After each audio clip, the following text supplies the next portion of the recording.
Hey folks, how are you today? Today is July 14th, the French holiday of Bastille Day, and I am here in Brooklyn in my lovely New York City apartment. I've got my air conditioning on because it is a hot summer, I'll tell you that much, and I am here to chat with you. Hey folks, you and me how are today? ready to have a conversation about what we can do in this crazy, crazy world. So, as we wait for the live to get going here, wait for people to join the conversation, let's talk about a few things. Now, Bastille Day. What is the holiday? Well, for those of you who don't know, the Bastille was in France under the reign of the king, the old feudal monarchy, and it was a symbol of the rule of the French king. Basically, it was this giant, mysterious building that no one really knew what went on inside of it. And if you disagreed with the king, or you questioned his authority, or if you were a critic of the Roman Catholic Church or of the religious leaders, it was understood that you might disappear and you might end up in the Bastille. And so, as the revolution broke out, that was one of the places. There's the famous storming of the Bastille. It was a big event in the French Revolution, the storming of the Bastille, and Bastille Day is the celebration of the storming of the Bastille, a key event in the French Revolution, a lot of paintings of it, etc.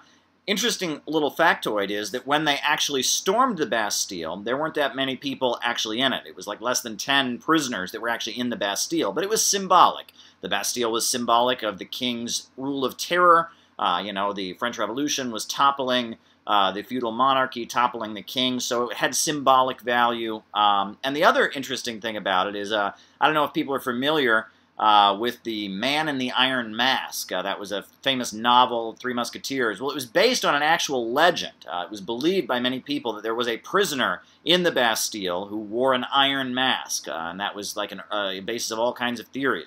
What people call conspiracy theories, or theories about what the government is up to. They go way, way back. They were happening way back at the time of the French Revolution. You had theories about who is this man in the iron mask, and that's what inspired Alexandre Dumas to write the famous Three Musketeers novel, The Man in the Iron Mask. Very interesting fact there. We got plenty to talk about tonight. So much to talk about. So, I'm looking on there. Shout out to Carl Davidson, who is joining us. Someone is asking, I'm curious to find out what you think of MMTers. I don't even know what that is.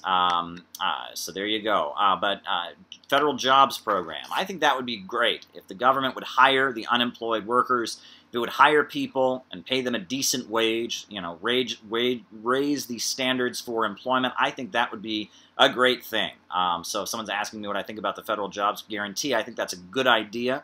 And I think that it's pretty brilliant of Bernie Sanders to put it forward, because that is something that stretches across party lines. There's a lot of people that would not agree with the left about perhaps the transgender issue, perhaps gay marriage, perhaps they have questions about immigration or whatever, but people think that people should have a job. People should be working. The idea of people working and earning a living and not being trapped in unemployment and not being cut out of the economy is something that I think a lot of people on both sides of the fence could agree to, and it's a way that Bernie Sanders can reach out to a lot of people in middle America who are suffering but just aren't ideologically where, the people that are the far left in New York City and Berkeley are at. I think it's strategically a good move. Bernie Sanders often emphasized the need for what he called a 50-state strategy. And I think that, federal jobs program, that's a 50-state strategy, if you've ever heard one. That's the kind of thing. It's very interesting. I saw an article, and it was posted by Carl Davidson, but I saw it actually in the Wall Street Journal, and they were talking about democratic socialists of the past, and they brought up Michael Harrington. And they brought up, the Socialist Party, the Democratic Socialist Organizing Committee of the 1980s, which started in These Times magazine. And it's very interesting because there's a key difference between the Democratic Socialists or Social Democrats of the 1960s, Michael Harrington, who wrote, The Other America, advised Lyndon Johnson on his poverty programs. there's a key difference between them and the modern democratic socialist movement, which was that if you read Michael Harrington's book Socialism, you know, he's not a communist. He doesn't defend the Soviet Union, doesn't defend the USSR, he doesn't believe in Leninism, the theory of the Vanguard Party, or the concept of imperialism. But Michael Harrington, calling himself a democratic socialist or a social democrat, the man who went on to found DSA, he is very clear that socialism means an economy in which the banks, factories, and industries are controlled by the people. Now, he thinks it's gradual. It can be gradually achieved. First we'll give health care, then we'll nationalize mining, then we'll nationalize oil. He thinks it's gradual, but as a democratic socialist, his goal was to create an economy that doesn't function for profits. However, today, if you talk to most democratic socialists, they don't believe that. Bernie Sanders is pretty clear that he says his vision of democratic socialism is not contrary to capitalism. He thinks that you can have democratic socialism and capitalism. Democratic socialism simply means a welfare state. It means you provide free education. It means you provide free health care to your population. He doesn't think it means getting beyond a market economy and having an economy that serves public good. And Michael Harrington, who the Wall Street Journal is arguing is somehow better than Ocasio-Cortez and other democratic socialist Bernie Sanders now, somehow I have a feeling that the ideas that Michael Harrington put forward would be far, far more threatening to them if they actually read what those ideas are. But this is a common thing, you know. I mean, in the 1930s, the Communist Party was widely hated. There was McCarthyism. It wasn't McCarthyism yet. You had the Dies Committee. Roosevelt was always being called soft and soft on the communists, soft on the Russians, but then in the 60s, when you had the New Left and Students for a Democratic Society, you had a whole lot of conservatives saying, oh, why can't we have the old left? You know, the Socialist Party, the Communist Party of the 30s, those were good people, but these activists in the 60s are no good. It's, you know, the grass is always greener. The far left is never going to be, they're never going to like, they're never going to like the left-wing activists that are out there now. So someone says, named K-I-N-K-Y, Kinky, I guess, or K-I-N-K, says, thanks, Caleb, for your great teaching. I appreciate it. I do, and I'm doing everything I can to spread the good word here. Capitalism is in a meltdown, and millions of working-class Americans are wondering what's the next step forward. So what else do we got going on in the chat? I see Jason and Ruhi is in the chat. Welcome, Jason. Shout out to you. Dylan Newton asks me what I think of Tomas Sankara. Well, honestly, I don't know as much about him as I would like to know. Burkina Faso is the country that he was in. He led a revolution, inspired, you know, it was at the point there were uprisings going on all over the developing world, inspired by the Soviet Union and the Chinese Revolution. You had what was going on in Ethiopia with Mengistu at that point.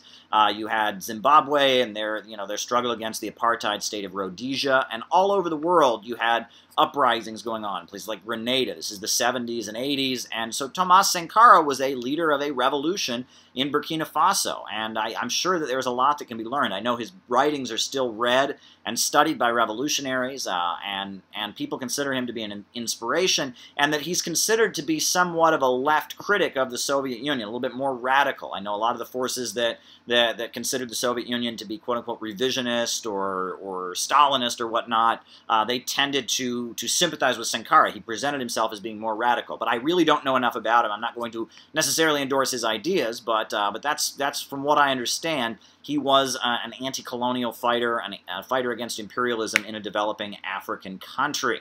What else is going on there? Oh, do you believe that FDR was murdered? I don't have any evidence of that, and I don't want to get out there and make claims like that, you know, because if you don't have evidence of something like that, you know, you don't want to go out there and say something happened just because the facts don't add up, right? For example, 9/11, right? There are a lot of things about the official story of 9/11 that just don't seem right to me. But other than that, I stop, because I don't know what really happened. I just know that some aspects of the official story don't make sense. That's all I know. And anyone who tells you they do know what happened on 9/11, they say, well, it wasn't done by bin Laden, it was done by blank, blank, blank. They don't know what they're talking about, right? You can point to holes in official stories, you can point to things that look suspicious. When you start telling people what actually happened and writing a whole narrative, that's where you lose people. So was FDR murdered? I have no clue. However, I will say, just like, you know, with 9/11, there's some mysterious things. I would say the most mysterious thing about FDR's death is that it happened at the most convenient time for the forces in the United States that wanted the Cold War. It happened just as World War II was ending, right? And he was replaced with Truman, who was not friendly to the Soviet Union, who was in the right wing of the Democratic Party, who had actually, little known fact, Harry Truman had at one point been a member of the Ku Klux Klan. I know that. My family is from Missouri. You can read about Truman's history. He'd been a member of the KKK at one point. He then quit because they were objecting to him hiring Catholics to government jobs, but he was at one point a Klan member. That's who replaced FDR, who was probably the most progressive president we've ever had in U.S. history. This is the guy who created Social Security. This is the guy who aligned the USA with the Soviet Union to defeat the Nazis. This is the guy who built, so many of the hospitals and highways and airports in the United States, who aligned himself with the unemployment councils and the trade union federations and the Congress for Industrial Organizations. Roosevelt, you read his final speeches where he calls for a new Bill of Rights, an economic Bill of Rights guaranteeing the right to housing and education. This was a really, really great man. Now, obviously, he did not think capitalism was the problem. He thought that you needed to save capitalism, but he was sympathetic to the Soviet Union. He thought the Soviet Union was a good country to align with. He was friendly to them. His vice president for a long time was a guy named Henry Wallace, who was very, very supportive of the Soviet Union. And, Roosevelt was a progressive leader and a reformer. And the fact that he got knocked off just as World War II was ending, he died, He died just then and gets replaced by Truman, who was a former Klan member and a raving anti-communist. That's a little bit suspicious. I mean, I'm just going to say it. It's a little bit suspicious. But other than that, I'm not going to start making any big outrageous claims like, oh, yes, I'm not ready to say that because, again, it's just the official story is that's when he died. He had a disease, he died. Well, I mean, I have no reason to challenge that, but it is a little bit suspicious. And that's all I'll say. So, there you go. But times are good. What else is going on? Someone is telling me the history of socialism. The president of South Africa was a Nazi guerrilla. Well, I mean, it's true that the apartheid government in South Africa was very much believing in white supremacy. They did make statements to the effect of supporting the Nazis. There was sympathy for the Nazis among Afrikaners. There's no question about that. And people seem to forget, when Nelson Mandela died, Obama spoke at the funeral, George W. Bush spoke at the funeral, and everyone made it sound like the USA and the U.S. government and Wall Street, all of them had just loved African National Congress, loved Nelson Mandela all along, right? They'd all love them. That's a lie. Let's not forget that the African National Congress was at one point designated as a foreign terrorist organization by the U.S. government, right? That list that they have of foreign terrorist groups that includes like Hamas and Hezbollah and ISIS, at one point, the African National Congress, led by Nelson Mandela, was on that list. They were categorizing them as terrorists. They were calling the African National Congress terrorists. And let's also not forget that Nelson Mandela, it is now undisputed that he was a member of the South African Communist Party. And he was a communist. And the Soviet Union made huge efforts to support the people of South Africa in fighting against apartheid.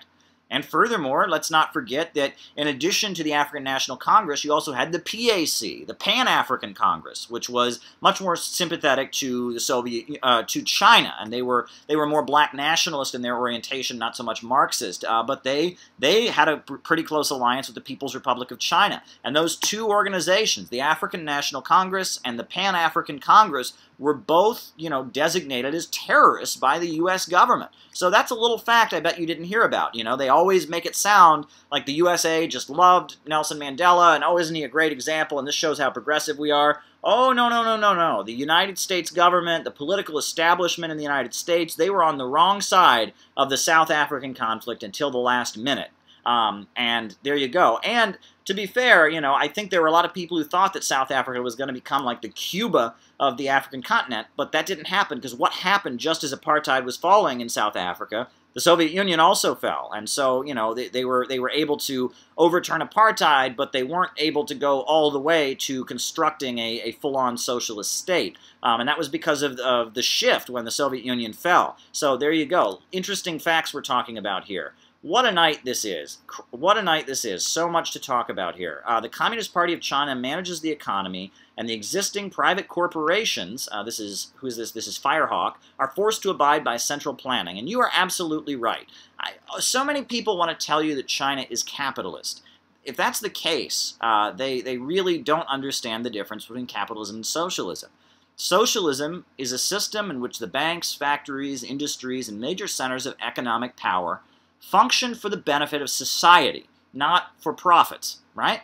That's the difference. Under capitalism, the means of production function only as preliminary, this is how Frederick Engels put it, as preliminary transformation into capital. In China, you can have private companies, you can have private businesses, but at the end of the day, the Communist Party tells them what to do. They have 5-year economic plans, the Communist Party has a vision for the country, and private corporations and public corporations, there's a huge public sector there. The steel industry, the biggest steel industry in the world, is government-controlled banks, they all carry out the government program, and private companies are forced to carry out as well. They can bring in foreign investment, they can make profits, but they do what the party tells them to do. And that's why China is so strong. People say, oh, China is great because it's capitalist. No, I'll tell you what's capitalist. Honduras is capitalist. You want to see capitalism? Go to Honduras. That's a capitalist country. Huge murder rate, people starving and suffering. You want to see capitalism? Go to Guatemala. That's a capitalist country. Go to Nigeria. That's a country with a huge amount of oil, the top oil exporting country in Africa. The people there are dirt poor, mass illiteracy, mass hunger, very low life expectancy. Nigeria is capitalist, right? Haiti is a capitalist country. Go to Haiti. That's a capitalist country. But China is a country where the banks, factories, and industries function according to a central plan that is made by the state, and as a result of that, they're able to plan what goes on in the economy, and they've consistently been rising for the last, decade. Since 1949, essentially, life and living standards in China have been going up. They have not really had a serious economic downturn. There have been some setbacks, but all along they've been advancing since 1949, and that's because their economy is rationally planned. It's not functioning according to the chaos of the market or the anarchy of production. And that's why I would say that China is a socialist economy. Now, some people say, well, it's not what Marx had in mind, right? Marx saw socialism as something that would happen in Europe. The workers in Europe would rise up and seize control of their factories, and that's what socialism was. Well, that didn't happen because of imperialism, let's mind you. And China, they were never at the level of development under capitalism that the United States and Western Europe were at. They had basically a feudal economy. They seized control of it, and they brought in development. It's much more complicated. So yes, it's not capitalism. It's not socialism in the sense that Marx wrote about it, right? It's not socialism in the sense that workers in Germany and Britain and France would just, they kept getting poorer, and so they rise up and they seize their factories. That didn't happen, and that was why you had the crisis of Marxism in Europe, was because the reason that didn't happen was because of imperialism, because the imperialists, the capitalists based in Western countries, they began colonizing the entire world, spreading out these global, gigantic monopoly corporations, and as a result, the standard of living of workers in the first world began to increase, so they didn't want to rise up and seize their factories. You had the creation of the labor aristocracy, or a section of the working class that sympathized with their bosses as their standard of living was going up, and so Lenin wrote in his book Imperialism that revolution would come from the developing countries, and it would come from the East rather than the West, and Lenin was overwhelmingly correct. The socialism that has emerged in the world throughout the 20th century came from the East, in countries that were unable to develop because Western capitalist imperialism was keeping them underdeveloped as a captive market, right? And that socialism was a way that countries in the Eastern world, countries in the developing world that had been basically, had been, dominated by Western corporations and banks could rise up and seize control of their own economies and start to develop and not be under the dominion of Western capitalism. And that's what's happening all around the world. And that socialism came into the world a lot differently than Marx thought it would come into the world, because Marx did not foresee the development of imperialism as a system. And that's the confusion. So let's see what else is going on here. We're having a great chat. There's 47 of you on here listening to this chat. Let's see if we can get it up to 50. Let's bring people into this Tweet this out. I challenge you. I dare you to tweet out, hey, join join us for a conversation. And yes, I am going to answer your questions here. I'm on here to, people are saying, hey, Caleb Maupin, right? What else are people saying here? Isn't it funny how when the masses start to question the way the world is run by the top 1%, this is Richie the Forky, we suddenly find the world close to wars. Call me a cynic, but it feels like this is meant. That's interesting. That's an interesting perspective. I think that the information revolution is primarily what's driving the fact that people are waking up now. The fact that, that I'm able to make this live stream right now, this is because of capitalism, right? The capitalists developed the means of production, and as a result, we're using it to question capitalism, right? Under feudalism, the feudal monarchies, they developed, they expanded the use of the printing press. Now, it was invented in Korea. It was the Koreans who originally invented the printing press, but when Johannes Gutenberg got his hands on it, and the Catholic Church started using the printing press to print their little village Bible and their indulgences, that opened the door to freedom of information. And suddenly, as a result of that, people could make leaflets and newspapers, and that opened the doors to the eventual toppling of feudalism. Well, the computer revolution, and to be fair, the Soviet Union was developing computers very efficiently in the 70s and 60s, and Alan Turing, the father of modern computing, with his decoder machine, he did it when the economy was being controlled by the government in Britain as part of the war effort, and that was, anti-fascism and the Popular Front. You can't really totally blame capitalism for the computer revolution, but regardless, even though it's big capitalist corporations, even though it's the Pentagon that is responsible for really pioneering the internet as they're developing ways to make their wars and communication more efficient, regardless, it's opening the door to bigger questions. The capitalist system is always advancing technology for the purpose of making greater profits. That's generally what Karl Marx wrote about in his book Capital, this idea that the capitalists are constantly driving to advance technology, but they're doing it in order to eliminate workers, make workers more easily replaceable on the assembly line, and create greater products while impoverishing the working class. And eventually this leads to a crisis of overproduction, because as you advance technology, you're impoverishing the workers, and pretty soon they can't buy back these products that are being produced so efficiently. That's what Marx realized, is that's why capitalism has a boom-bust cycle. That's what he's essentially writing about. But let's get to some of the more conversations we're having here. I know a lot of people are anxious to get their questions answered. Wow, we're up to 54. This is a great conversation. Well, there we go. What do you think of libertarian socialists and mutualists? Asks Dylan Newton. Well, libertarian socialism, that's a label that Noam Chomsky, I know, has given himself. Mutualism, that's more of an anarchist kind of voluntary thing. And, on the far left, let's be clear about this. Let's back up. Let's give kind of a 101 here. So on the far left, people use these words interchangeably. They don't really know what they mean. It gets very confusing. So you have anarchists or left-wing communists or ultra-lefts. You have communists and Marxist-Leninists, and then you have social democrats, right? Those are the three categories, and the differences between them go like this. All of them want to create a classless, stateless society by having the working class rise up and seize control of the means of production. They want that. The question is how.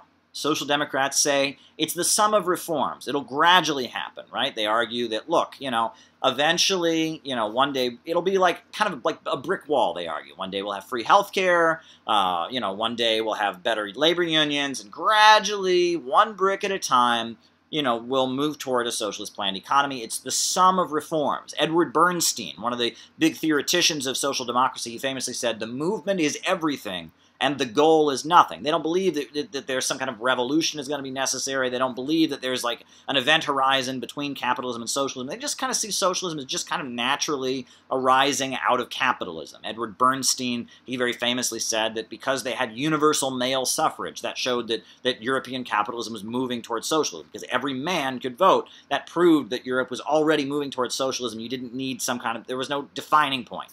Communists, Marxist-Leninists, they say, look, there's a clear difference between capitalism and socialism, and there will be a clear difference. Right now, that doesn't mean that there can't be elections, it doesn't mean there can't be a peaceful transition, but there's a clear difference, right? One day it's capitalist, and then the government is taken over by those, maybe through elections and through activism and all that. The government comes under the control of those who want to move towards socialism, and and there's a clear line. You can say, this was before the revolution, this is after the revolution. And furthermore, communists tend to be anti-imperialist. They tend to believe that countries around the world that are struggling for their independence should be supported. However, then you have anarchists, right? This is the Libertarian Socialist, the mutualist that Dylan was asking me about. Now, those folks, they argue that it's not a political struggle whatsoever. That it's not a struggle to seize control of the government. And instead, it's simply about building worker cooperatives, building the kind of world you want to see, direct action, protests, but they reject the idea that socialists should be trying to gain political power. They reject political power. They focus on direct action and protests and economic activism, like building unions in factories, syndicalism. That's another word that's in that category. For a long time, you had syndicalists in the union movement, and they argued that, look, it's simply a struggle to build unions in workplaces. Eventually, the workers will rise up, seize control of their factories, and a lot of these folks call for autonomous. They don't want a state central plan. They just want every factory to be a cooperative, and that's capitalism, right? If every factory today, if every means of production, if every workplace became democratic, it would still be competing with other workplaces. They'd still be trying to make more profits than other businesses. They'd still be trying to put other businesses out of business. They'd still be functioning to make money. It would still be capitalism. It would just be cooperative capitalism, co-ops. So that's one criticism I have of the anarcho-syndicalist model, is it doesn't eliminate capitalism. But worker co-ops are superior, right? The idea of workers owning their workplaces is a good thing. I am not opposed to it whatsoever. I just don't think it's the ultimate solution. But I'm for it. I'm absolutely for it. And in every socialist society, you've had worker co-ops. They've been part of it. For example, the collective farms were a big part of agriculture in the Soviet Union. They were not state farms. They were collective farms. They were owned by those who worked at the farm, but they sold their goods to the government. And then the government would pay the farms for how much, goods how much agricultural products they bought from them. That was the collective farms. And then there were state farms also in the Soviet Union that were just like government-controlled factories, except they were farms. But collective farms were selling their goods to the state. They got paid for how much they produced. Very interesting. Jeremy Corbyn is feared by the Tory elites, as he has said, and he said the workers become the owners and will recognize Palestine immediately after gaining power. Well, there you go. I can understand why Jeremy Corbyn is so widely demonized in the media that we've got going on in the world today. Crazy times we are living in. So this fellow, what's his name? Golveramtz.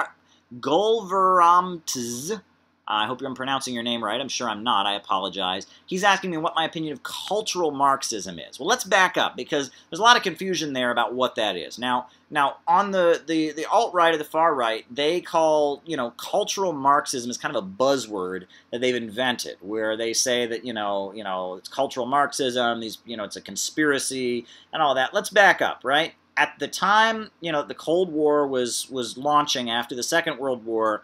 You had all kinds of intellectuals and thinkers in Europe who were sympathetic to the Soviet Union. And even in the USA, you had folks that were sympathetic. Like Albert Einstein was close to the Communist Party. He wrote an article for Monthly Review, ad called Why Socialism. You can read it. A lot of filmmakers, writers, and so among the cultural milieu, you had a lot of folks that were pro-Soviet.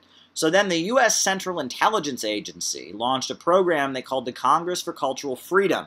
And the idea was to pull people in the intellectual circles who were sympathetic to Marxism away from the Soviet Union and create a gap. And the way that they did that was because the Soviet Union was a very socially conservative place. The Soviet Union had outlawed abortion. It outlawed homosexuality.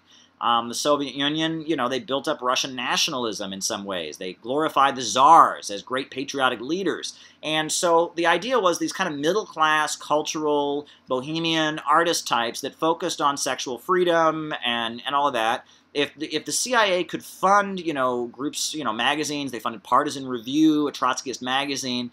They funded, and promoted the work of Jackson Pollock, the painter who didn't, he didn't draw shapes. It was just kind of splotches, and abstract art. And the idea was to create, to kind of make this bohemian, middle-class artistic milieu, separate them from the Soviet Union that was itself a quite, conservative society. I mean, it was socialist, it was advancing, it was building up the means of production, but it had, certainly conservative tendencies, and it was, socially conservative. And in the 1920s, the Soviet Union had, they'd done all kinds of very, very socially liberal things, and then they had to back away from it. And with the rise of Stalin, you saw kind of a compromise where, yes, they had an advanced economic system, and women had the right to vote, and women were working in factories alongside men, and you had daycare, but at the same time, they outlawed homosexuality, they re-legalized the Russian Orthodox Church eventually during the Second World War, and the Soviet Union became much more socially conservative. And so in response to that, there was an effort to create kind of a wing of left-wing politics that was culturally focused. And so that's the Congress for Cultural Freedom, the Frankfurt School, Freudian Marxism, that was a big thing that was promoted by these CIA-funded outfits. This idea that you could create a Marxism that was focused on cultural issues that was anti-Soviet. That's cultural Marxism. That's what that's about. Now, they want to make it sound like the Soviet Union is somehow responsible, or, there's all kinds of crazy stuff, and the Jordan Peterson stuff. These people don't get it. They don't really know what they're talking about. These people are just right-wing anti-communists, and they want to somehow, they don't get exactly what they're talking about. They're basing it on a real thing, but it's much more complicated. What's going on here? What's happening here? Who's talking to me? Etatist says, cultural Marxism is sort of subjective idealism, what Marx and Engels called the cultural critique 100 years ago. Very interesting. Very, very interesting. Now, that is a fair point, and you'll notice that Marx and Engels, it's all economics. It's workers rise up to seize the means of production. I mean, they talk about, the origin of the family, private property in the state, and how family relations and gender relations are rooted in the economy and how they change as human civilization evolves, but that's not their focus. They're focused on surplus value and exploitation and, and how the capitalist economy works. They're not talking about, how we can destroy the nuclear family because it's oppressive. That's not what Marx and Engels and that's not what they're writing about. They're talking about economics and human history and advances and that kind of shows how Marxism has been distorted. And these people that are obsessed with cultural Marxism, they're anti-communists. They think that Stalin and Mao killed millions and millions and millions of people, and so it's like they want to point at some gay rights activist or some transgender activist and say, you're a Marxist, you killed millions of people just like Mao. It's an intellectual, I guess you could call it, it's an intellectual game they like to play, and no one knows anything about anything, right? And that's the problem, is that, I remember when I was out in Berkeley, I witnessed an argument between one of these alt-right guys who was a biker and a young anarchist woman. And I posted a video of it on YouTube because the exchange was just painful for me to hear, because this alt-right guy is trying to say that Nazism was invented by Karl Marx, which is kind of completely outrageous. He's basing this on the fact that Karl Marx wrote an essay called On the Jewish Question, and he's trying to tell this young anarchist woman, that oh my God, it's Karl Marx who invented Nazism. And then this young anarchist woman is saying, no, America invented Nazism because they killed Native Americans. And she's saying, I agree, Karl Marx was an awful person. It's just a painful exchange to listen to, and it was just very, very painful. And both sides, it was almost like the two of them were speaking two different languages when you listen to it. Just painful. It was like, on one side he's talking this whole thing about how it's all fascism is of the left, and she's saying, other things and a lot of emotions, and it was kind of painful, and I ultimately stepped in and argued with the alt-right guy myself. It was kind of a weird exchange that I was having, and it was worth posting because it kind of shows where the discourse is at. Those fights that were happening in Berkeley and Southern California, where you had, the Milo Yiannopoulos fans duking it out with the Antifa, that was kind of, a symbol of where we're at, where we have, a cultural left and a cultural right that are battling it out, and no one's talking about economics, and and that's really a problem. We need to talk about economics. That's really what needs to happen in the United States if we're going to get toward better times. But yes, we've been going for about a half hour now. I am going to take a drink of my favorite beverage of choice, Diet Coke, or I shouldn't say that, diet beverage, diet soda. I don't want to endorse any product here. Very good. And I've got plenty to talk about tonight. There's plenty to talk about. As much as I'm critical, and I've been critical of that culturally focused milieu, I actually wanted to talk some cultural stuff here tonight. I wanted to talk about some cultural issues that I thought people might be interested in. For example, I guess, first I wanted to talk about, this novel Dracula. I don't know if people are familiar with it. A very famous novel. Dracula. I was looking through it recently. I saw a bookseller in New York City was selling it, on the street for like $1. So I bought it. I read it when I was in high school. It's interesting to look at Dracula, this novel by Bram Stoker. It's interesting to look at it from a political and cultural perspective, right?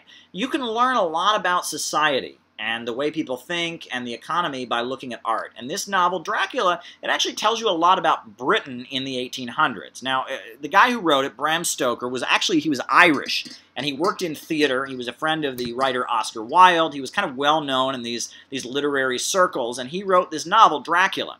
And what's it about? The novel Dracula, it basically tells the story of this British businessman, Jonathan Harker, and he goes to Romania. And he's going to Romania because he's going to try and sell some property to a Romanian noble. And he's going to Romania, and the way that Bram Stoker portrays Romania, it's like these people, it's anti-Slavic racism, right? These people are barbarians. They're just not as developed as we, the elegant British people are, and you have to remember at the time the novel was published, the British were actively, seizing control of Slavic countries in Eastern Europe, and the British bankers and monopolists were seizing control of Eastern Europe. And because that was happening at that time, So you have Jonathan Harker, a British businessman, going around Romania and going around the Slavic countries. That's what was happening. So he's writing about this, and I guess Jonathan Harker, he gets trapped in Dracula's castle. Then Dracula's able to kind of steal his train tickets or his plane tickets or boat tickets or something and get back to Britain with this property he bought from Jonathan Harker, and then he goes around sucking the blood of these English girls. And if you read it, this is actually it's a theme that you see in a lot of writing from that period. And in a lot of horror stories in general, what you call reverse colonialism, right? At the time that some country is being colonized or taken over, you see horror movies in which the fear is that, oh my gosh, they're going to come back to our homeland and do to us what we've done to them, right?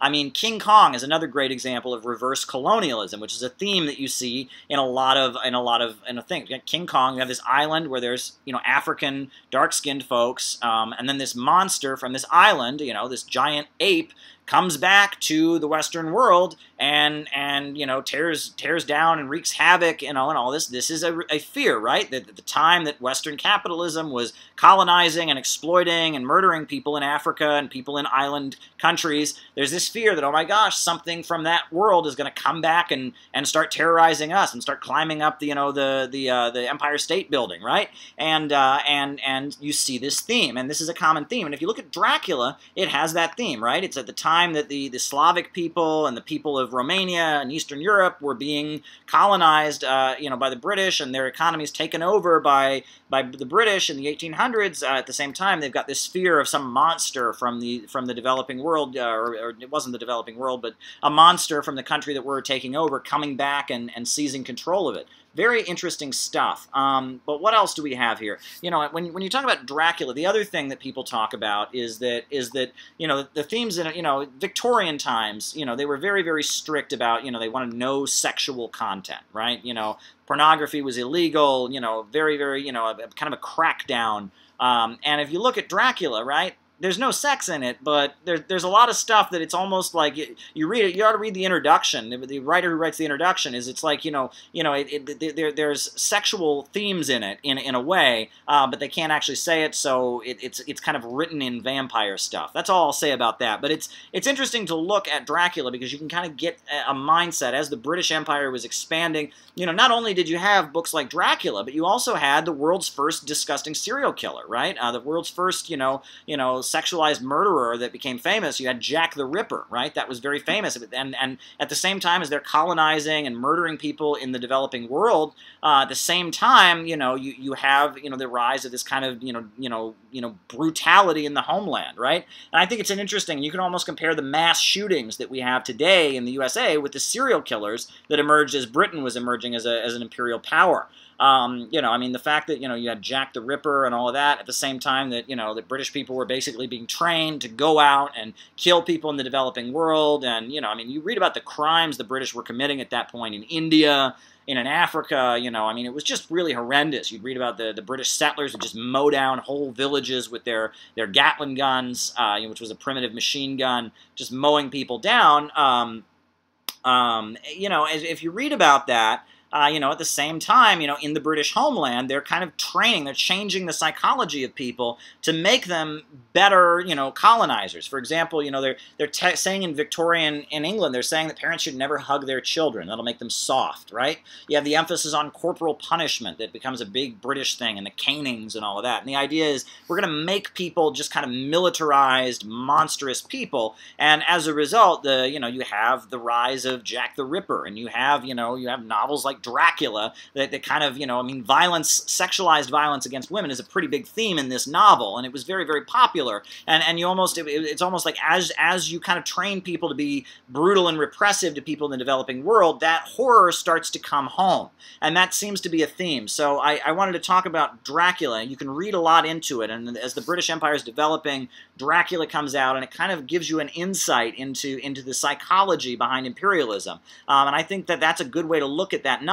And I think it's also interesting that Bram Stoker himself, the writer, is not actually, you know, English. He's an Irish guy. He was living in London, working for theater, and he was a friend of Oscar Wilde, who was a socialist and was very progressive, but, you know, he was Irish. He himself was from a country that was colonized by the British. So you can look at Dracula, and you can see all kinds of politics in it. Politics asserts itself everywhere. And I actually wanted to talk about another movie that a lot of people our age will know. It came out, I remember when I was younger, there was a movie that came out called A Bug's Life. Anyone see A Bug's Life? It's a Disney Pixar movie. Anyone see A Bug's Life?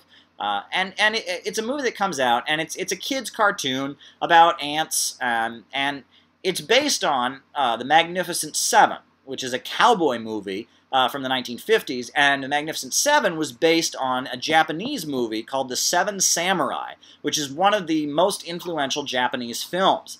And, you know, A Bug's Life, The Magnificent Seven, Seven Samurai, the plot that developed is very influenced by Marxism. Now, the guy who made the original movie, the Japanese movie that it's based on, the film director, I'm going to butcher his name. I do apologize to any Japanese speakers on here, but his name was Akira Kurosawa. Akira Kurosawa. And it's very widespread. You can Google this, that he was influenced by Marxism. This is a guy who came up in Japan in the 1930s in the context of World War II. He apparently was resisting inside Japan during the Second World War. He knew people that were in the Communist Party. And so after the Second World War, you know, in the 1950s, he becomes this filmmaker, and he makes this movie, The Seven Samurai. It's then remade into Magnificent Seven. It's the inspiration. It's the same plot for the movie A Bug's Life. And what does it tell the story of?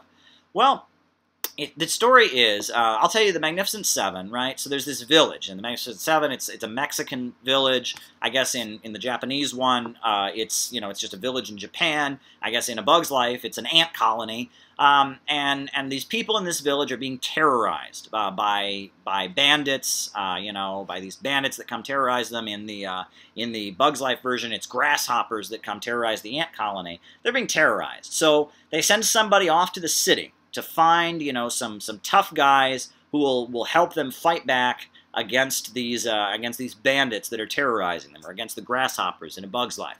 And so they get 7 guys, or 7 samurai, or 7 cowboy gunfighters. It depends which version you're watching, of course. And they come, and they're there with the people in the village to help them fight the bad guys.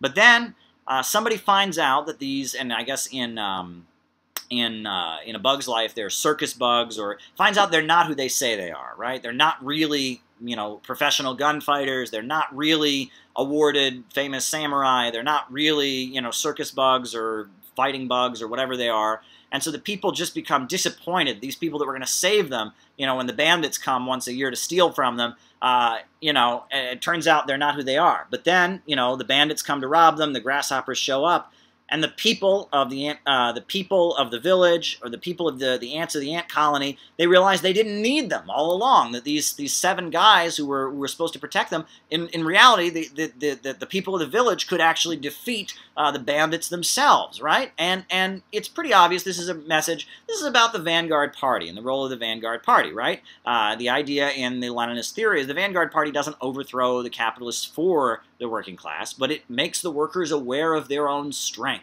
And it inspires them to fight back, and the Vanguard Party isn't going to fight, isn't going to defeat the capitalists all by itself, but it's going to help the people to find the strength within themselves to defeat their oppressors, right? And that's the idea, right? That the ants didn't need the circus bugs to defeat the grasshoppers, that they had the strength all along, right? They didn't need the 7 samurai in the Japanese village and the Mexican village. They didn't need the Magnificent 7, the great gunfighters. That's the message of the film, and it's actually it's a Marxist theme, and this director was very influenced by Marxism, and there's no doubt about it. So next time you watch A Bug's Life, or the Magnificent 7, or the 7 Samurai, think about the role of the Vanguard Party and Lenin's theory of the party of a new type, because that's probably what Akira Kurosawa was trying to put across. I think that's rather interesting. Very, very interesting stuff. I see Mark Phelan. Shout out to Mark Phelan.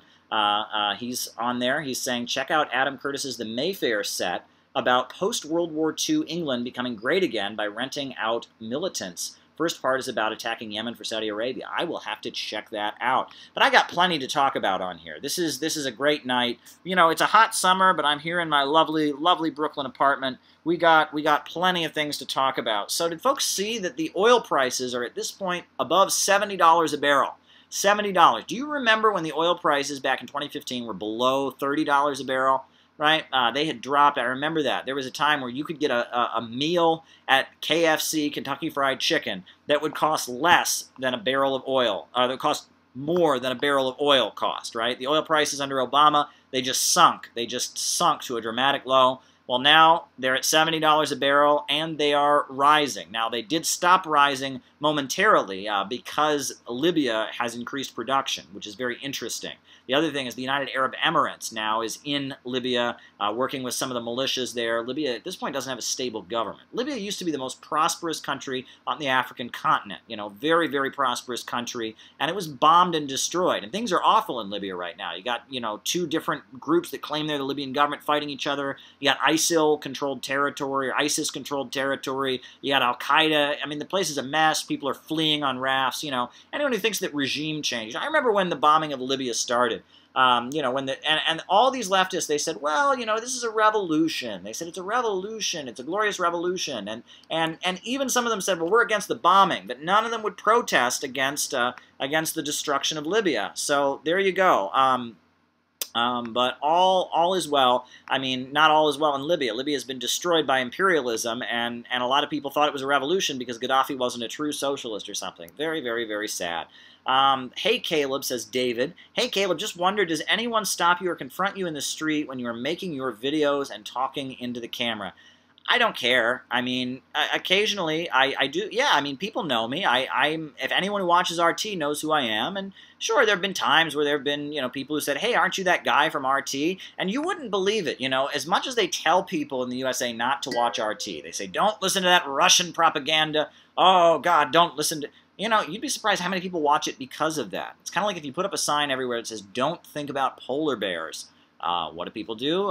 They tend to think about polar bears, and it has the opposite effect. And we still, you know, I mean, people are watching me on RT. You know, I mean, we have a viewership. We have a significant viewership, millions of people around the world, but, you know, it's significant here in the USA as well. And a lot of people watch RT on the internet. So, you know, yeah, people do recognize me on the street. I am proud of the work I am doing, challenging the narratives of the mainstream media, reporting truths that they conveniently like to leave out. And I do enjoy doing vox pops. I go out on the street and just ask people questions, ask them their opinions, you know, and that's fun as well. So what else is going on here? What do you think of the YPG? I actually don't know enough about it. I really don't know enough to comment on it. Someone else is saying RT is decent. Oh, thank you. I think the work we do is beyond decent, but thank you, History of Socialism. What else is going on here?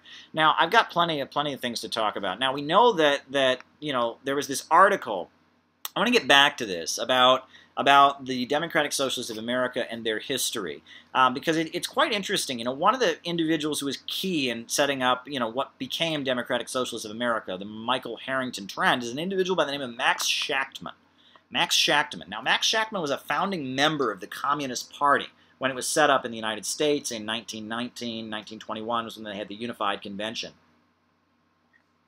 And Max Shachtman, he was a Trotskyist at first, and then when the Molotov-Ribbentrop Pact was signed, Max Shachtman didn't agree with it, and he had a polemic with Leon Trotsky. And Leon Trotsky wrote an entire book against Max Shachtman called In Defense of Marxism. And Max Shachtman and his followers are the Shachtmanites. They went on to break with the World Trotskyist Organization and the Fourth International, it was called, and they set up their own organization.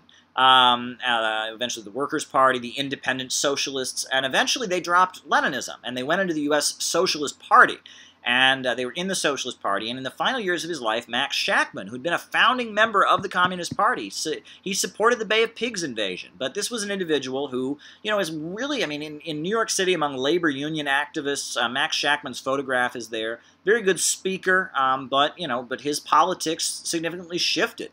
And is an interesting figure, and Michael Harrington, the individual Michael Harrington, who is, he was probably the most famous socialist in the United States in the early 1960s. He wrote a book about poverty in the United States called The Other America. Lyndon Johnson quoted from him. I think Hillary Clinton has quoted him in speeches. He's just, he was a well-known, kind of a socialist, social democrat, but, his book he wrote about the history of socialism is dedicated to Max Shachtman.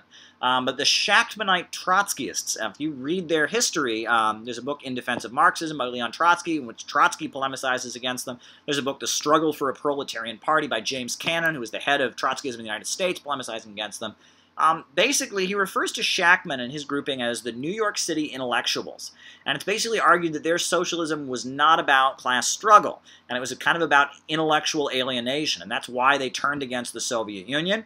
And that's why they ultimately, turned against the USSR, and that's why they seem to not be interested in class struggle and to focus on cultural issues. So it's very interesting, that debate, really what the 1960s left, the hippie left, the left that's not oriented toward the working class, that's really, a late 60s phenomenon. But what's interesting about it, though, is if you look at its origins at the time of this split in Trotskyism in the lead up to the Second World War in 1939, the fall of 1939, you can see, the Trotskyists, who had already, they were, had broken with the Comintern and were against the Soviet Union's leadership. You can see them starting to recognize the seeds of something to come. Another thing that's interesting is that, that the big group that was kind of key in 1960s activism was Students for a Democratic Society.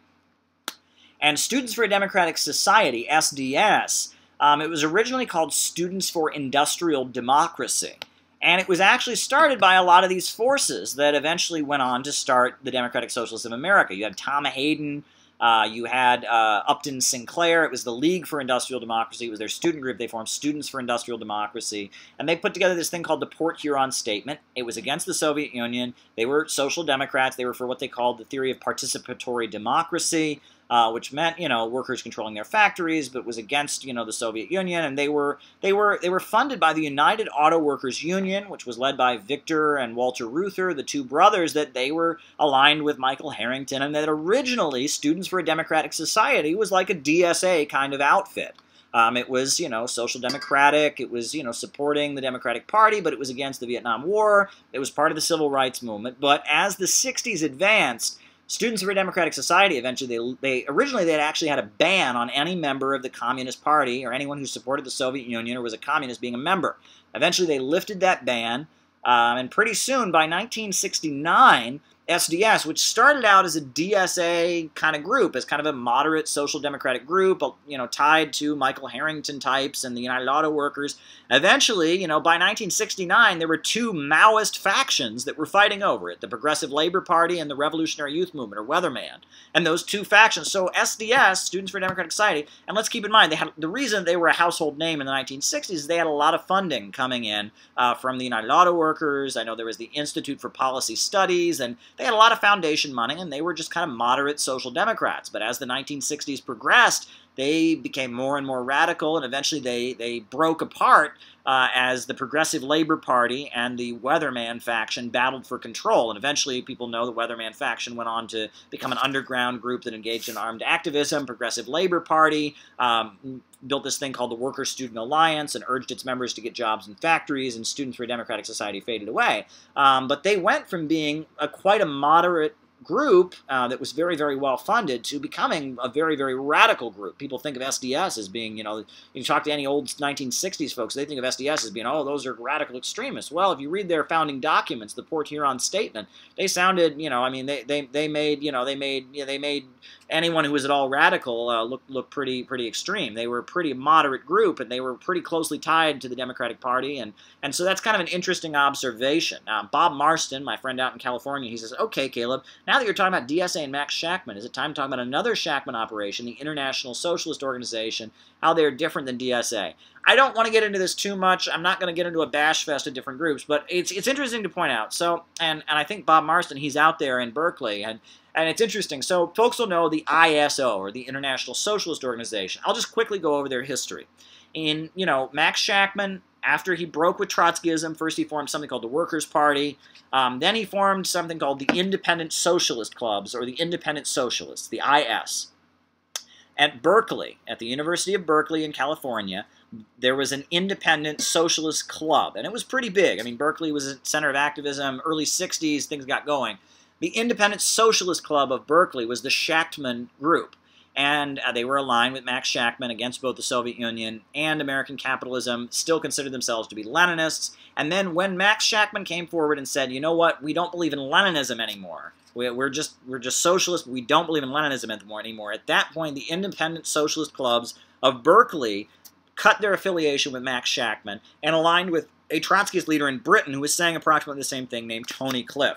And that's the history. The ISO, the International Socialist Organization, they're the Shachtman group, but they broke with Shachtman when Shachtman dropped Leninism. And what's interesting is a lot of members of the ISO, you'll talk to them, they've never heard of Max Shachtman. They just know Tony Cliff. They don't know about Shachtman. That's kind of an interesting history there. I'm a bit of a nerd, and that's why when I see these conspiracy theories and people trying to say that DSA is the same thing as the RCP and stuff like that, it gets on my nerves because I actually read this history, and it's interesting. And I don't want to get into a bash fest of, I thank Prairie Miller and some other people that have reached out to me and said, you're too bitter at leftists. You spend all your time beating up on the left, and they're right. I am frustrated with the left. I think there's a lot of things we could do differently, but that's not what people need to hear from me. And most people, this is just inside baseball. Let's remember that it's just inside baseball. This is this is some stuff this is an internal conversation, and there you go. But it is important to point out that yes, the ISO has roots and connections to Max Shachtman, who is an interesting figure, and that the history of DSA, which is now being widely discussed in the media, there's some interesting, let's also remember that Michael Harrington, now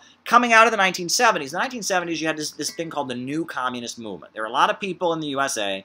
They came out of the 1960s, maybe they'd been in SDS or they'd been activists, and they were inspired by China, they were inspired by all these Marxist revolutions that were happening, and they went into the factories and they tried to convince people in the USA, factory workers, middle American folks, to become communists.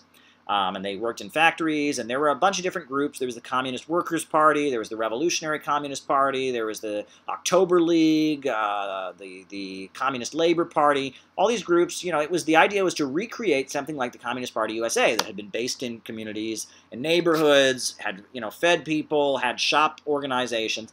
And throughout the 1970s, it became pretty clear that at that point the U.S. economy was just doing too well. Middle America was too prosperous. They didn't want to hear it. Now, in Detroit, the New Communist Movement, Detroit was a primarily African-American city, they did make some inroads, and you had the rise of the Dodge Revolutionary Union movement, and you had the election of Coleman Young, who was a mayor who was sympathetic to the New Communist Movement and had been a member of the Communist Party at one point. And, and then in some other parts of the country, like Georgia, you had some wildcat strikes that were led by Maoists, again, among African-American workers. But for the most part, the U.S. working class, the majority, other than the African-American community in places like Detroit and Atlanta, but largely the U.S. working class didn't want to hear what the new communists had to say. And these were all different Maoist communist groups. And And then, at the same time, China's politics were shifting. China was no longer telling, during the Mao period, China was telling everyone that they wanted to spread communism all over the world, and, it was what you might call ultra-left. And as Deng Xiaoping came into power, China's politics, China was not, telling people that it wanted to spread communism all over the world. And so China was shifting. And on top of that, so finally, then in 1978, you had an economic downturn. And when the economic downturn happened in 1978, a lot of these communist groups got desperate, and they said, this is finally our moment, right? Workers are getting laid off. Now we're going to start recruiting people. And then there was a revolution in Nicaragua. There was then a revolution in Afghanistan. You had the Afghan Democratic Republic being created. You had the Iranian Revolution then in 1979. And so a lot of these communist groups said, yes, this is our moment, right? We're finally going to expand. But things actually got, in terms of the politics of the American working class, they became more right-wing because the economy had just finally been downturning. It had been rising since the end of the Second World War, but finally the U.S. economy was going downturn. They said, we need to go back to the 50s. So you had the rise of Reaganism. So at that point, the new communist movement, around 1980, 1981, these people, these 1960s veterans who had been getting jobs in factories and trying to build a new communist party, they gave up. A lot of them, they just threw in the towel. Now, you had the Revolutionary Communist Party that said, well, only the lumpen proletariat or the African-American masses could make the revolution. You had, the Communist Labor Party, which eventually developed the theories of the new class, and you had, what else did you have? You had the Communist Workers' Party that engaged, they had a shootout with the Ku Klux Klan at Greensboro, very famous incident. It was essentially the Greensboro Massacre, and the Klan just, shot 5 of these communists, and then later they kind of dissolved and became a Christian organization and moved into the Democratic Party. And by 1981, 1982, the new communist movement, which had been, it was massive. Hundreds of thousands of people probably were part of it. It was a big movement. You can read, there's books about it. Max Elbaum has written a book about it called Revolution in the Air. There's some other histories of it. By 1981, all this new communist movement that had emerged that was inspired by China and was trying to build a new communist party unsuccessfully because the American working class had a high standard of living. By 1981, they kind of died out. And so at the same time, you had Michael Harrington and the former members of the Socialist Party. The Socialist Party was dissolved. You had Socialist Party of USA that was formed, that was still kind of electoral formation, but the actual old Socialist Party of Eugene Debs and Norman Thomas, it was dissolved. And then Michael Harrington, as the new communist movement was dying, he formed Democratic Socialist Organizing Committee, DSOC. And Michael Harrington, he forms DSOC, and he forms a magazine called In These Times. And he's basically saying to all these people, see, the Maoism stuff, the communism stuff is too extreme. Look, and stories were coming out about the Cultural Revolution and, some of the horrors that had gone on during the, the time when the Gang of Four were running things. And so Michael Harrington emerged, and a lot of these Maoists from the new communist movement ended up becoming founders of Democratic Socialists of America. And that's a very interesting tidbit. You would think they had nothing to do with each other. Democratic Socialists of America disavows Lenin, disavows most of the world communist movement, says that they're, democratic socialists, they're democratic, hinting that communists are not. I know that they allow other people to join, but largely it was a group that did not see, this anti-communist socialists who were oriented toward the Democratic Party, but a lot of former Maoists joined the group, and that's kind of an interesting history. And you had Jesse Jackson's campaign for president, and that was kind of the, where a lot of these former Maoists, now that they'd kind of broken and they weren't in all these different parties anymore, they'd moved out of the different communist parties. They were not in a factory selling a newspaper trying to convince their co-workers to be communists. At that point, a lot of them went into the Jesse Jackson campaign and went into the DSA. And that's a very interesting history. I know the Democratic Workers' Party, which was a big party in California. They were like Maoist feminists. They eventually dissolved into Democratic Socialists of America during the 1980s. I know that the Communist Workers' Party, which was based in, it was based in New York City and had a lot of Asian American members. I know, like Jean Quan, who was the mayor of Oakland, had at one point been a member of the Communist Workers' Party. There's a Chinese American woman in New York City who was on city council. For a long time. I think she still might be on city council here, and she was a former member of the Communist Workers' Party. A lot of these parties, they just kind of dissolved and went into like the DSA wing of the Democratic Party. And so DSA, despite the fact that they're very, very much anti-communist and very much their roots are in kind of social democratic organizing, Interestingly, though, a lot of former Maoists went into the group, and let's remember a big point of the Maoist movement had been they were against the Soviet Union, and they were against, that they considered the Soviet Union to be social imperialist. So they didn't, as these revolutions were continuing through the 80s, with the Sandinistas and all of that, you had a lot of these Maoists had no interest in it because they had already broken off any ties with anyone who was aligned with the Soviet Union.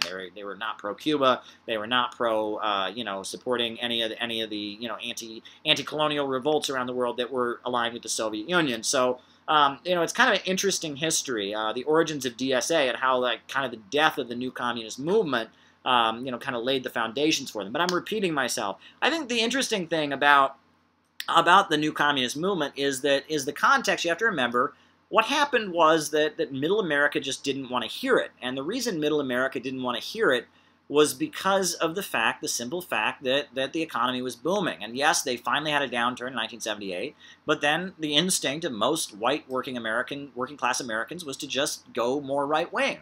But then at that point, a lot of these old 60s radicals decided at that point that it could never be done.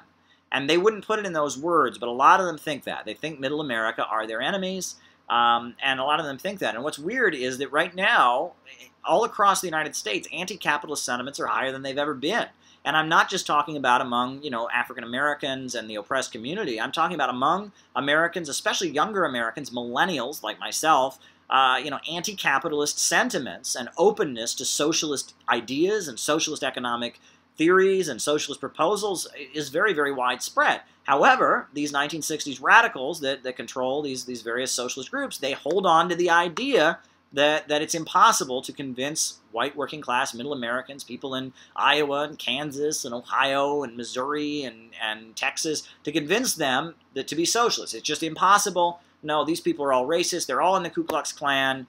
This is flyover country, and we need to focus, and they've kind of given up on Middle America. And it's based on an assumption based on what happened during the new communist movement, but conditions have changed, and I think that that's ultimately the problem. And no communist group, if you look at it, is really trying to do what the new communist movement did, or what the CPUSA did in the 1930s, which was build a community organization, be in neighborhoods, feed people, do community programs, take care of people. The slogan of the Communist Party in the 1930s, they said, "Don't starve, fight." And they organized people to demand better economic justice in times of economic hardships, while at the same time teaching them an ideology and teaching them the Communist International's politics. And that was why the Communist Party in the 1930s was a force to be reckoned with. They were very powerful because they were a community organization. And that a lot of the left has bought into kind of a Sorelian mindset. George Sorel was this crazy ultra-leftist anarchist in France. And oddly, he is the intellectual not only admired by ultra-leftists and anarchists, but also admired by fascists. And he argued that you shouldn't try to build groups that have a base in the community. You shouldn't try to build broad community organizations. Instead, you should just engage in ultra-leftist acts of violence and adventurism. And Sorelianism, that kind of mindset, that it's just not possible. You can't organize in communities, you can't feed people, you can't have block committees, you can't build a mass organization of people who believe in socialism, and instead you just have to be kind of bohemians who engage in ultra-leftist activities. That mindset has really polluted the American far left, and that comes out of the 1960s, it comes out of specific conditions, but it's out of date. At this point, the economy is doing very badly. The conditions people are facing across the United States, hunger is rising, the wages are decreasing, the wages have gone down across the United States, young people are stuck in a cycle of low-wage, short-term, service sector jobs. It's a mess, and now is the time to go to the American working class and say, look, it's time to, the reason that things are not going well is because of capitalism. And, the same people that bombed and destroyed Libya are the same people that have been cutting your jobs and cutting your health care and your education, and that the struggle against, imperialism and Wall Street bankers dominating the world is also the struggle to build a better life for you. And we want to build a new America where people like you can eat and have health care and education, and the banks, factories, and industries are forced to work in the interests of the people and in the interests of the country, and we have a planned economy. That's the message that Americans need to hear. They don't, that message needs to be heard, but unfortunately the left is saying something a little bit different. The left is focusing on cultural issues, and that's something I come back to, but again, I don't want to spend this live bashing the left. There's so much we could talk about. For example, the NATO Summit is coming up. What do folks think about the NATO Summit, right? Or not the NATO Summit. I am sorry. What am I talking about? Not the NATO Summit. Helsinki, right? Trump and Putin are going to meet. They're going to have their meeting, their first official, meeting. They've met on the sidelines in places like, Vietnam and others, but this will be the first official meeting. And there's all this fear that Trump might dissolve NATO. Well, I'm not a fan of Donald Trump, but if Trump were to dissolve NATO, I seriously doubt he'll do that. But if Trump were to dissolve NATO, that would be a good thing. I mean, NATO is a mess. When NATO was formed, it was essentially formed because all over Eastern Europe, various countries had begun developing socialism, and it was a military alliance basically to prevent socialism from spreading across Europe. That's why it was created. And today, NATO is a complete mess, right? Poland, that's a NATO country. Right now, Poland is tearing down the World War II memorials. They're tearing down monuments to the Second World War because in their minds, the anti-fascist fighters during the Second World War were a bunch of commies. They were sympathetic to Russia, and Russia, the Polish government's talking against Russia as a member of NATO. What's that about, right? Lithuania, you have similar moves, right? Germany is furious because the United States is basically telling them they can't import natural gas from Russia, right? With this policy of energy dominance coming out of the White House, the USA is essentially demanding that countries not buy oil and natural gas from Russia, but buy it from American companies. Look at a map. Germany is right next to Russia. It's a lot cheaper for them to have a pipeline and bring in natural gas from Russia. However, there you go. The oil companies, Wall Street oil bankers want an absolute monopoly. NATO is a complete mess.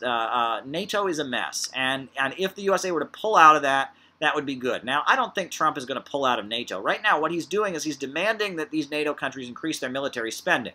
Well, that's convenient because we all know where that military hardware is going to be purchased from. The NATO countries are all buying their military hardware from the United States. So they increase their military spending. That means they're buying more from Lockheed Martin.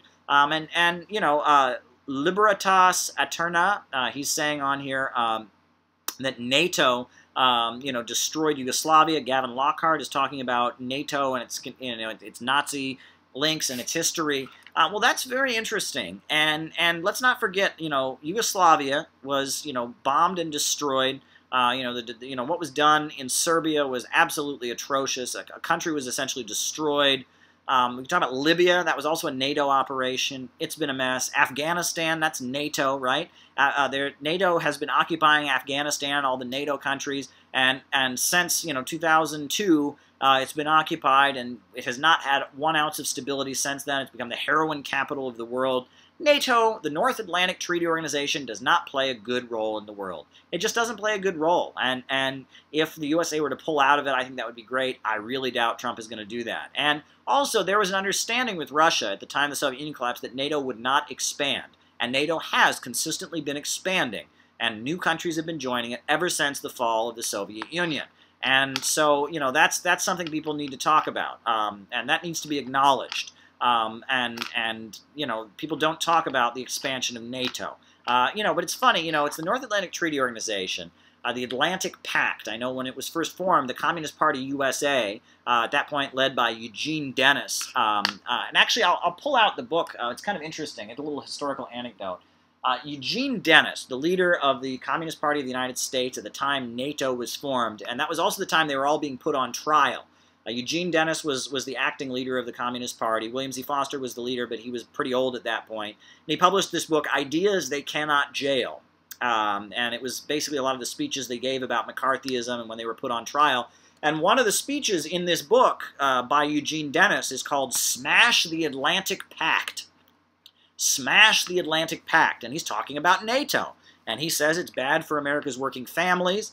And what's also very interesting is, NATO, I think Gavin Lockhart was hinting at this. When the Nazis formed their alliance with the Italian fascists and with the Japanese imperialists, they called themselves the Anti-Comintern or the Anti-Communist Pact. That was the name of the alliance, the Axis. In U.S. history books, they don't want to bring that up, right? A lot of, U.S. folks want to convince you that, U.S. history, they want to convince you the Nazis and the communists are the same. No, they weren't. In fact, the name of the Axis power alliance during World War II, the literal name of the alliance, you can look this up, was the Anti-Comintern or the Anti-Communist Pact. That's what it was called. And the only reason that NATO was not called the Anti-Communist Pact is that would remind people a little bit too much. Of the Anti-Comintern Pact of the Nazis. NATO was essentially an alliance to prevent Eastern European countries from moving towards socialism. And what was going on all over Eastern Europe at that point, right? I mean, that was mass industrialization. A lot of people tell you the Soviet Union was an empire. Well, imperialism is about economically beating countries down, keeping them from developing. And if you look at what the Soviet Union was doing in all these countries after the Second World War, they were building hospitals, building schools, wiping out illiteracy, helping them to build their own steel mills, helping them to build their own power plants. And, I mean, you should read about, the amount of money the Soviet Union spent building up Eastern Europe, building up Eastern European countries was very, very massive. Mass construction was going on. All these countries, Albania, Yugoslavia, you can go down the line. Romania in particular, I did a study of Romania and how, a lot of these countries were very, very, very impoverished and had been just destroyed by the Second World War because all the fighting was going on there. And the Soviet Union just poured lots of money and economic development into those countries and built them up.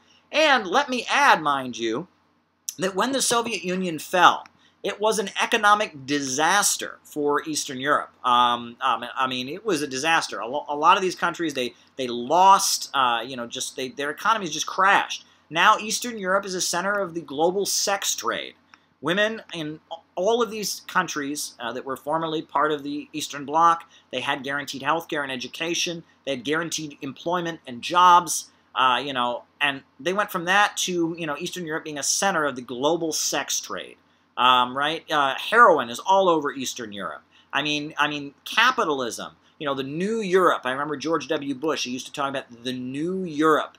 Look at the conditions that were brought to Eastern Europe throughout the 1990s. The free market wrecked Eastern Europe. It was a disaster. And a lot, these countries, Lithuania, you can go down the line. These countries that are still part of the Wall Street capitalism, the conditions since the fall of the Soviet Union is awful. And they do polls in all of these countries, all throughout Eastern Europe, Romania, Czechoslovakia, Poland, poll after poll, people say life was better when we had a socialist economy. They're not saying things were perfect, and please don't get me wrong here. I'm the first to tell you those countries had big problems, and that played a role in the color revolutions and the fall of these countries. But overwhelmingly, throughout Eastern Europe, poll after poll shows people say life was better under the socialist system.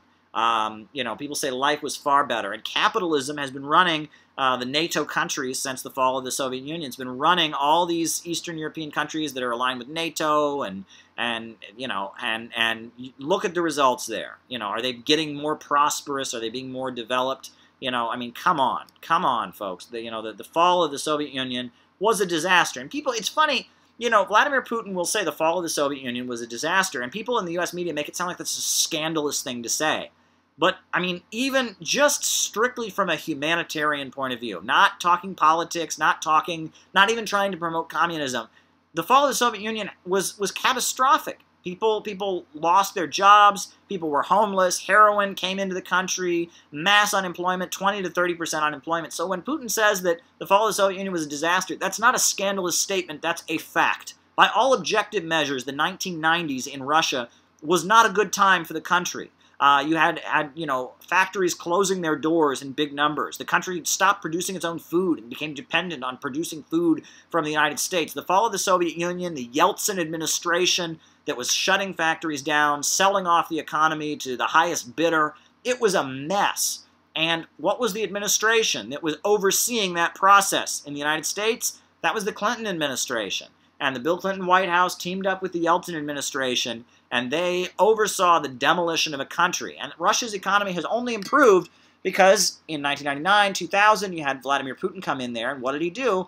He nationalized the oil, and he nationalized the natural gas. He created Rosneft. And Gazprom, it was a gradual process. It wasn't like an immediate nationalization. A lot of negotiations went on. It was a struggle, but ultimately they created an economy now that is centered around two state-controlled entities, Gazprom and Rosneft.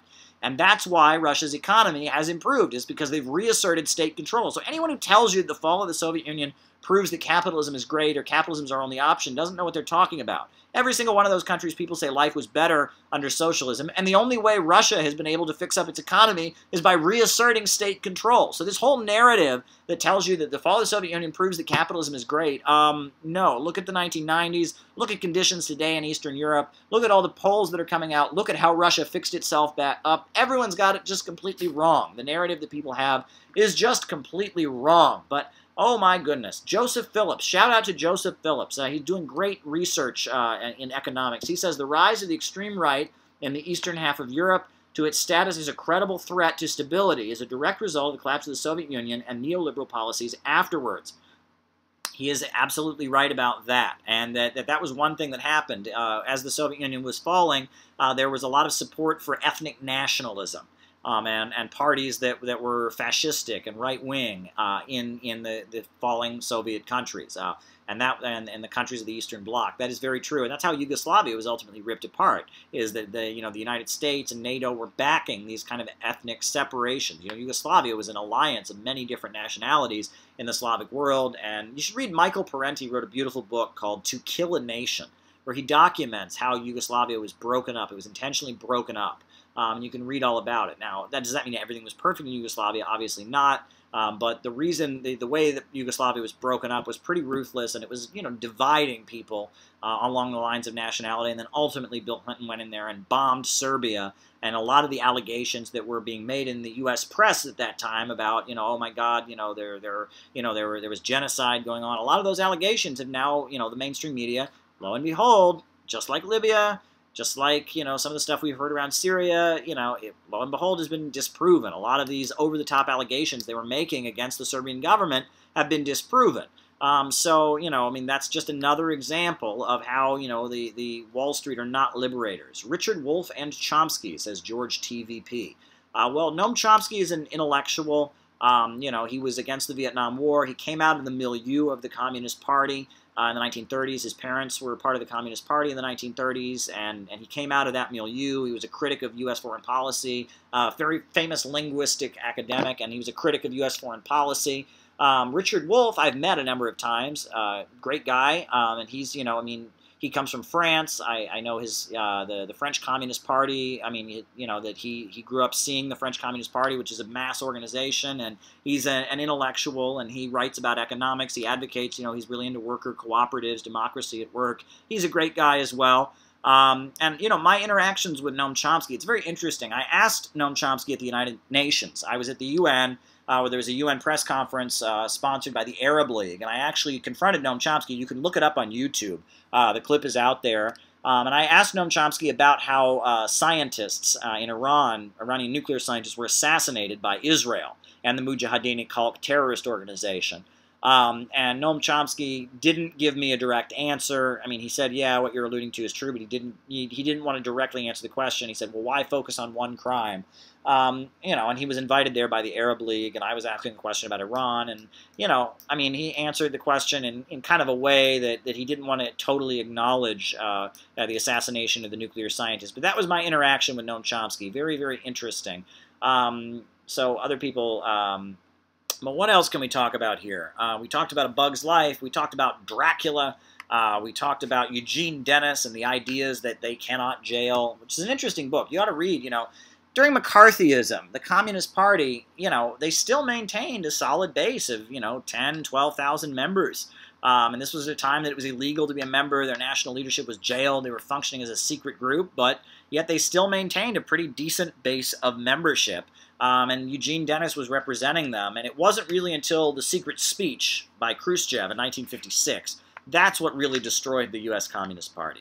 When Khrushchev came out and said, oh yeah, all that stuff that we'd been denying about Stalin, yeah, that's all true. No, it's all true, and Stalin's no good, and yeah, you've all been denying Stalin did anything bad, but now it's all true. When the leader of the Soviet Union said that did him in.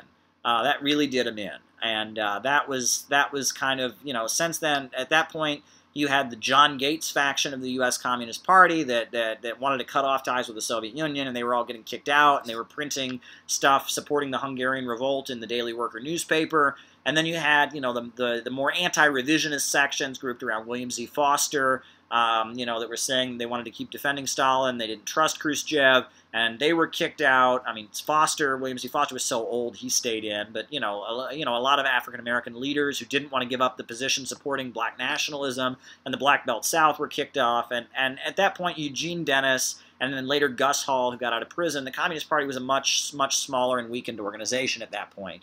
In the 1957 convention, which came in the aftermath of the Khrushchev secret speech, it was really kind of a turning point in the Communist Party's history. I mean, they'd already been hit with McCarthyism for a decade, but it was after a decade of McCarthyism they still had a solid base of support. But then ultimately, when the secret speech happened and you know, Khrushchev came in, you know, that ultimately was a blow the Communist Party never really recovered from. Fascinating history. And by the way, if you're in the Communist Party USA and you're watching this, you know, I have absolute respect for you. Don't think that I'm bashing you or I'm trying to disrespect you. I've studied the history of the Communist Party USA extensively. I think it's fascinating. I think everyone should be studying it. And you know, I'm not a member of the Communist Party, but don't interpret this as hostility. I think that, you know, the organization has a lot of people in it that really you know, are trying to do good, and you know, it's worth studying. I've studied it extensively. I actually wrote a book. You can get it on Amazon. It's based on a class I gave, The Rise and Fall of the U.S. Communist Party, where I go over their history. I have a lot of original documents in the book. You know, some of their declarations that they made over the years. I mean, it's fascinating. And William Z. Foster, that man was a political genius, and the role that he played in American politics is quite astounding. And you know, I mean, there's a biography of William Z. Foster where it actually talks about one of his final acts was when he was living in the Soviet Union. For his 80th birthday, they brought Khrushchev to his hospital bed to visit him.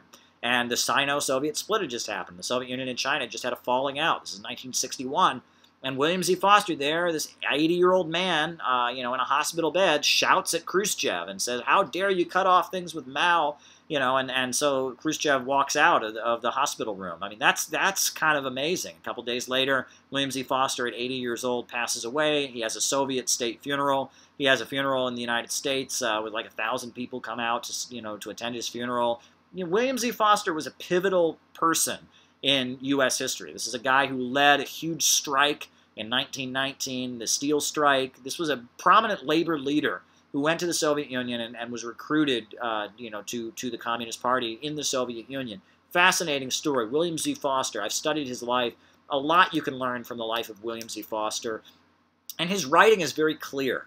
That's one thing about Foster. A lot of Marxist writing can be very academic and obscurantist, but if you read William Z. Foster, his books like, you know, The History of the Three Internationals, The History of the Communist Party that he wrote, if you read Towards Soviet America, if you read, you know, his autobiographies and stuff, I mean, he's a very clear writer. He explains Marxism in the most clear terms because you can understand that this guy was a guy, he was a railroad worker, he was doing it on the shop floor, and, you know, he knew how to talk to ordinary working class people. He wasn't trying to impress people that he was some big academic. He was somebody who knew how to talk to real people. He was a real person.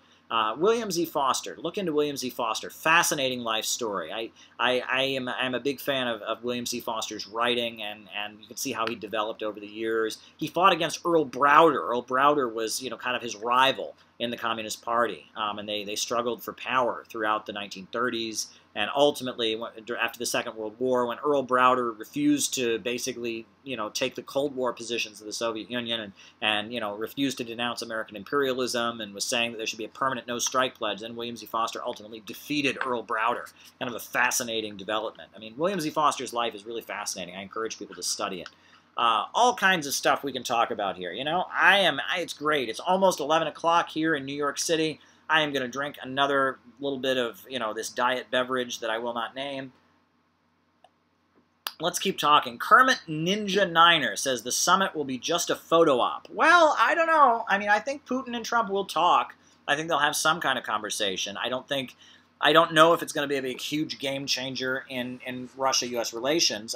You know, I mean, it's kind of hilarious when you listen to the mainstream media. They make it sound like this is going to be like, you know, it's going to be the apocalypse or something, and that's pretty ridiculous. I'm just getting another pillow there to make myself more comfortable. I don't want to lean on the hard bookshelf. You know, but I think it's just going to be a meeting. You know, and I mean, is there anything wrong with Trump meeting with Vladimir Putin? I mean, this idea that Trump is bad because he might be too friendly to Russia, that is, I mean, that's just not... I can't get behind that. I mean, and it breaks my heart to hear so many people that have good intentions repeating that pro-war line. Essentially what you're saying there, if you're upset, you know, that Trump is too friendly to Russia, if you're repeating this Russiagate conspiracy theory stuff, essentially what you're saying that Trump is not pro-war enough, right? And I mean, that is outrageous. I mean, McCarthyism, goodness gracious. I mean, my goodness. But anyway, what a crazy night here. Caleb, what do you think about President Xi Jinping, says Gabriel Castro. I think that this guy is brilliant.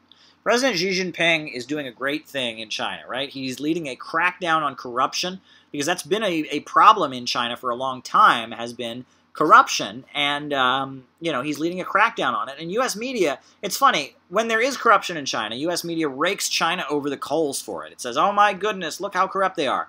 But then you have a leader who's cracking down on corruption, and instead of going, great work cracking down on corruption, they say, oh my God, it's, you know, it's House of Cards, what a, you know, what a tyrant. It's like he can't, you know, no matter what China does, if they're corrupt, you attack them for being corrupt. If they crack down on corruption, then you attack them for it.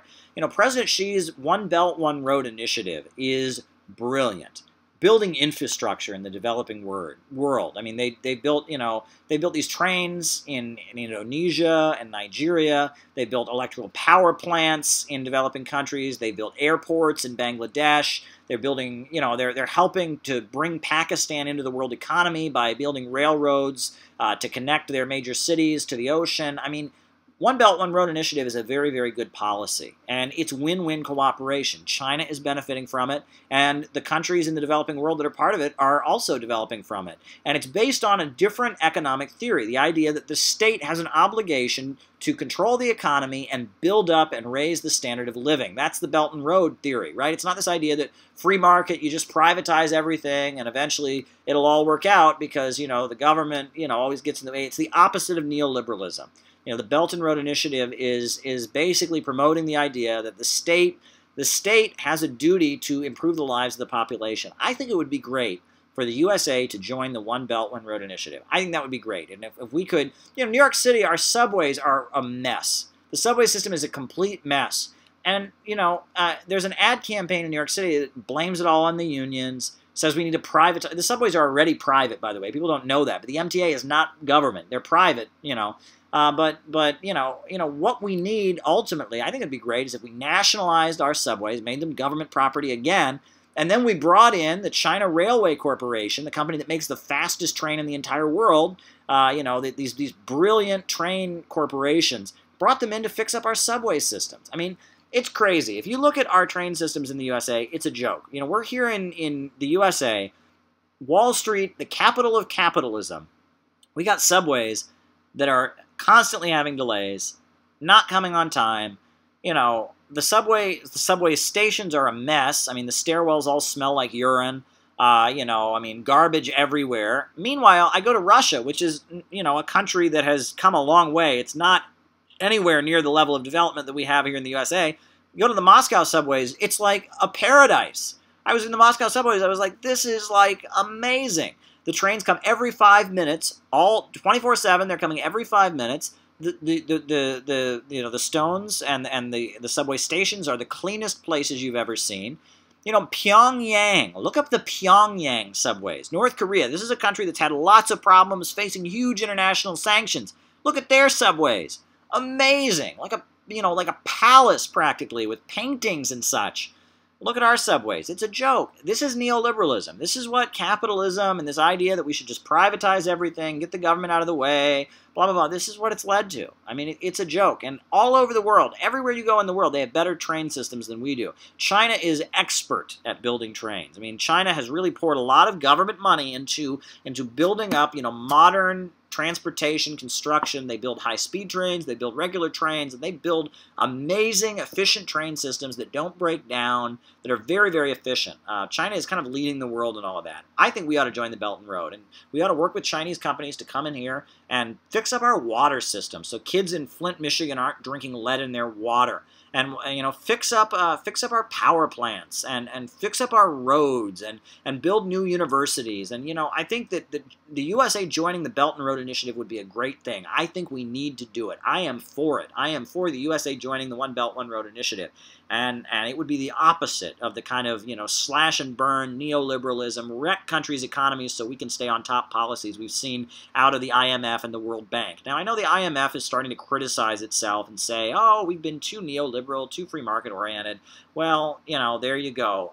It's very easy to say you're sorry for things you've done in the past. But what about the Belt and Road? The Belt and Road is very, very exciting. And Black Metal Marxist, he says North Korea's subways are beautiful. They are beautiful. Look what they've done to their subway system. It's amazing. Why can't we do that in the richest country in the world? Why are our subways a complete mess? It doesn't make any sense. It really doesn't, except it makes sense when you understand that the government here, we have this saying, the government is best, it governs least. Right? The state has no obligation to the citizenry. The idea that built, it's funny, all these right-wingers want to talk about Western civilization. Well, Western civilization, right? The difference between the Dark Ages and the Renaissance is this. During the Dark Ages, the idea was that the peasants, the serfs, were to serve those above them. They were to serve the landlords, serve the nobles.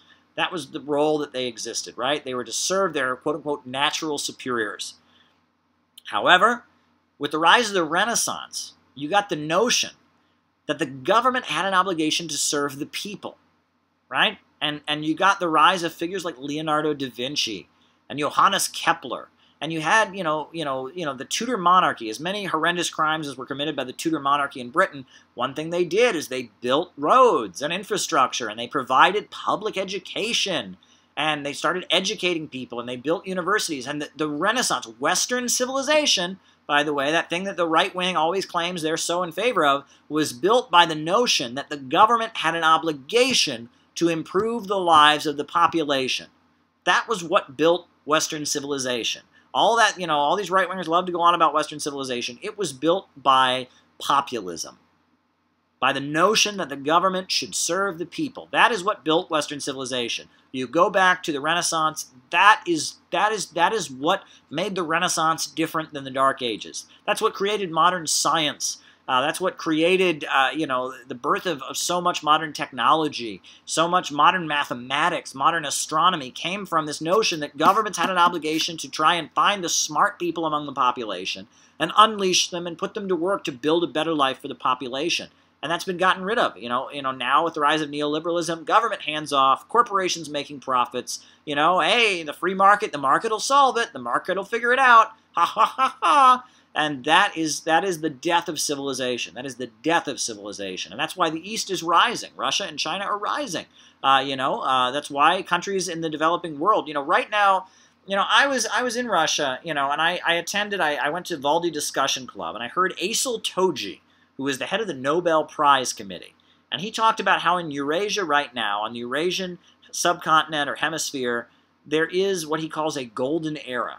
And all these parts of the far east of Russia, parts of Siberia, parts of Central Asia, Uzbekistan, Kazakhstan, all these parts of the world that people have never heard anything from are becoming fully modernized. Trains are running through them.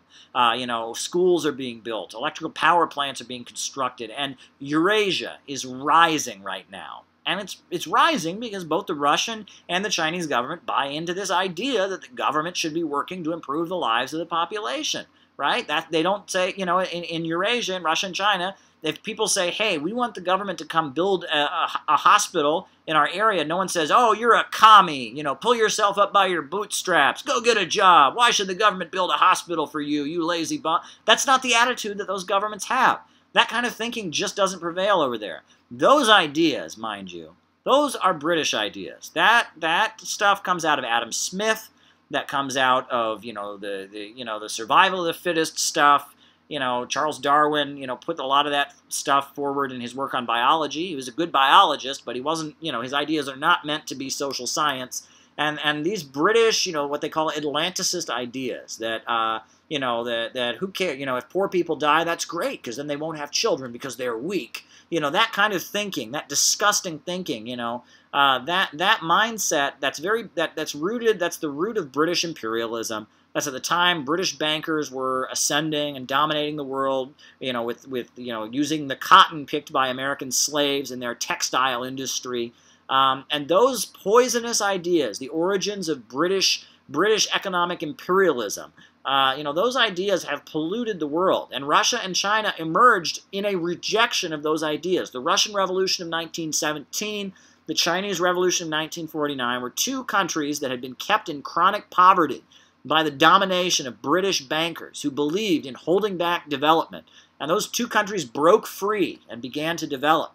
And now you can see that all across the developing world, countries that are aligning themselves with Russia and China, joining the Belt and Road Initiative, joining the Eurasian Economic Union out of Russia, are starting to rise. Meanwhile, neoliberalism is leading the world toward greater poverty, greater terrorism, and a greater mess. It's really interesting to look at. There are two rival economic models, and it's not the Cold War anymore. It's not like Russia and China are espousing radical Marxism, Leninism, and urging people to take up arms and create utopia. It's rather they're saying economic development, fund infrastructure, give people opportunities, create jobs and housing and schools and education, have an economy that is controlled by the state to build a better life for the people.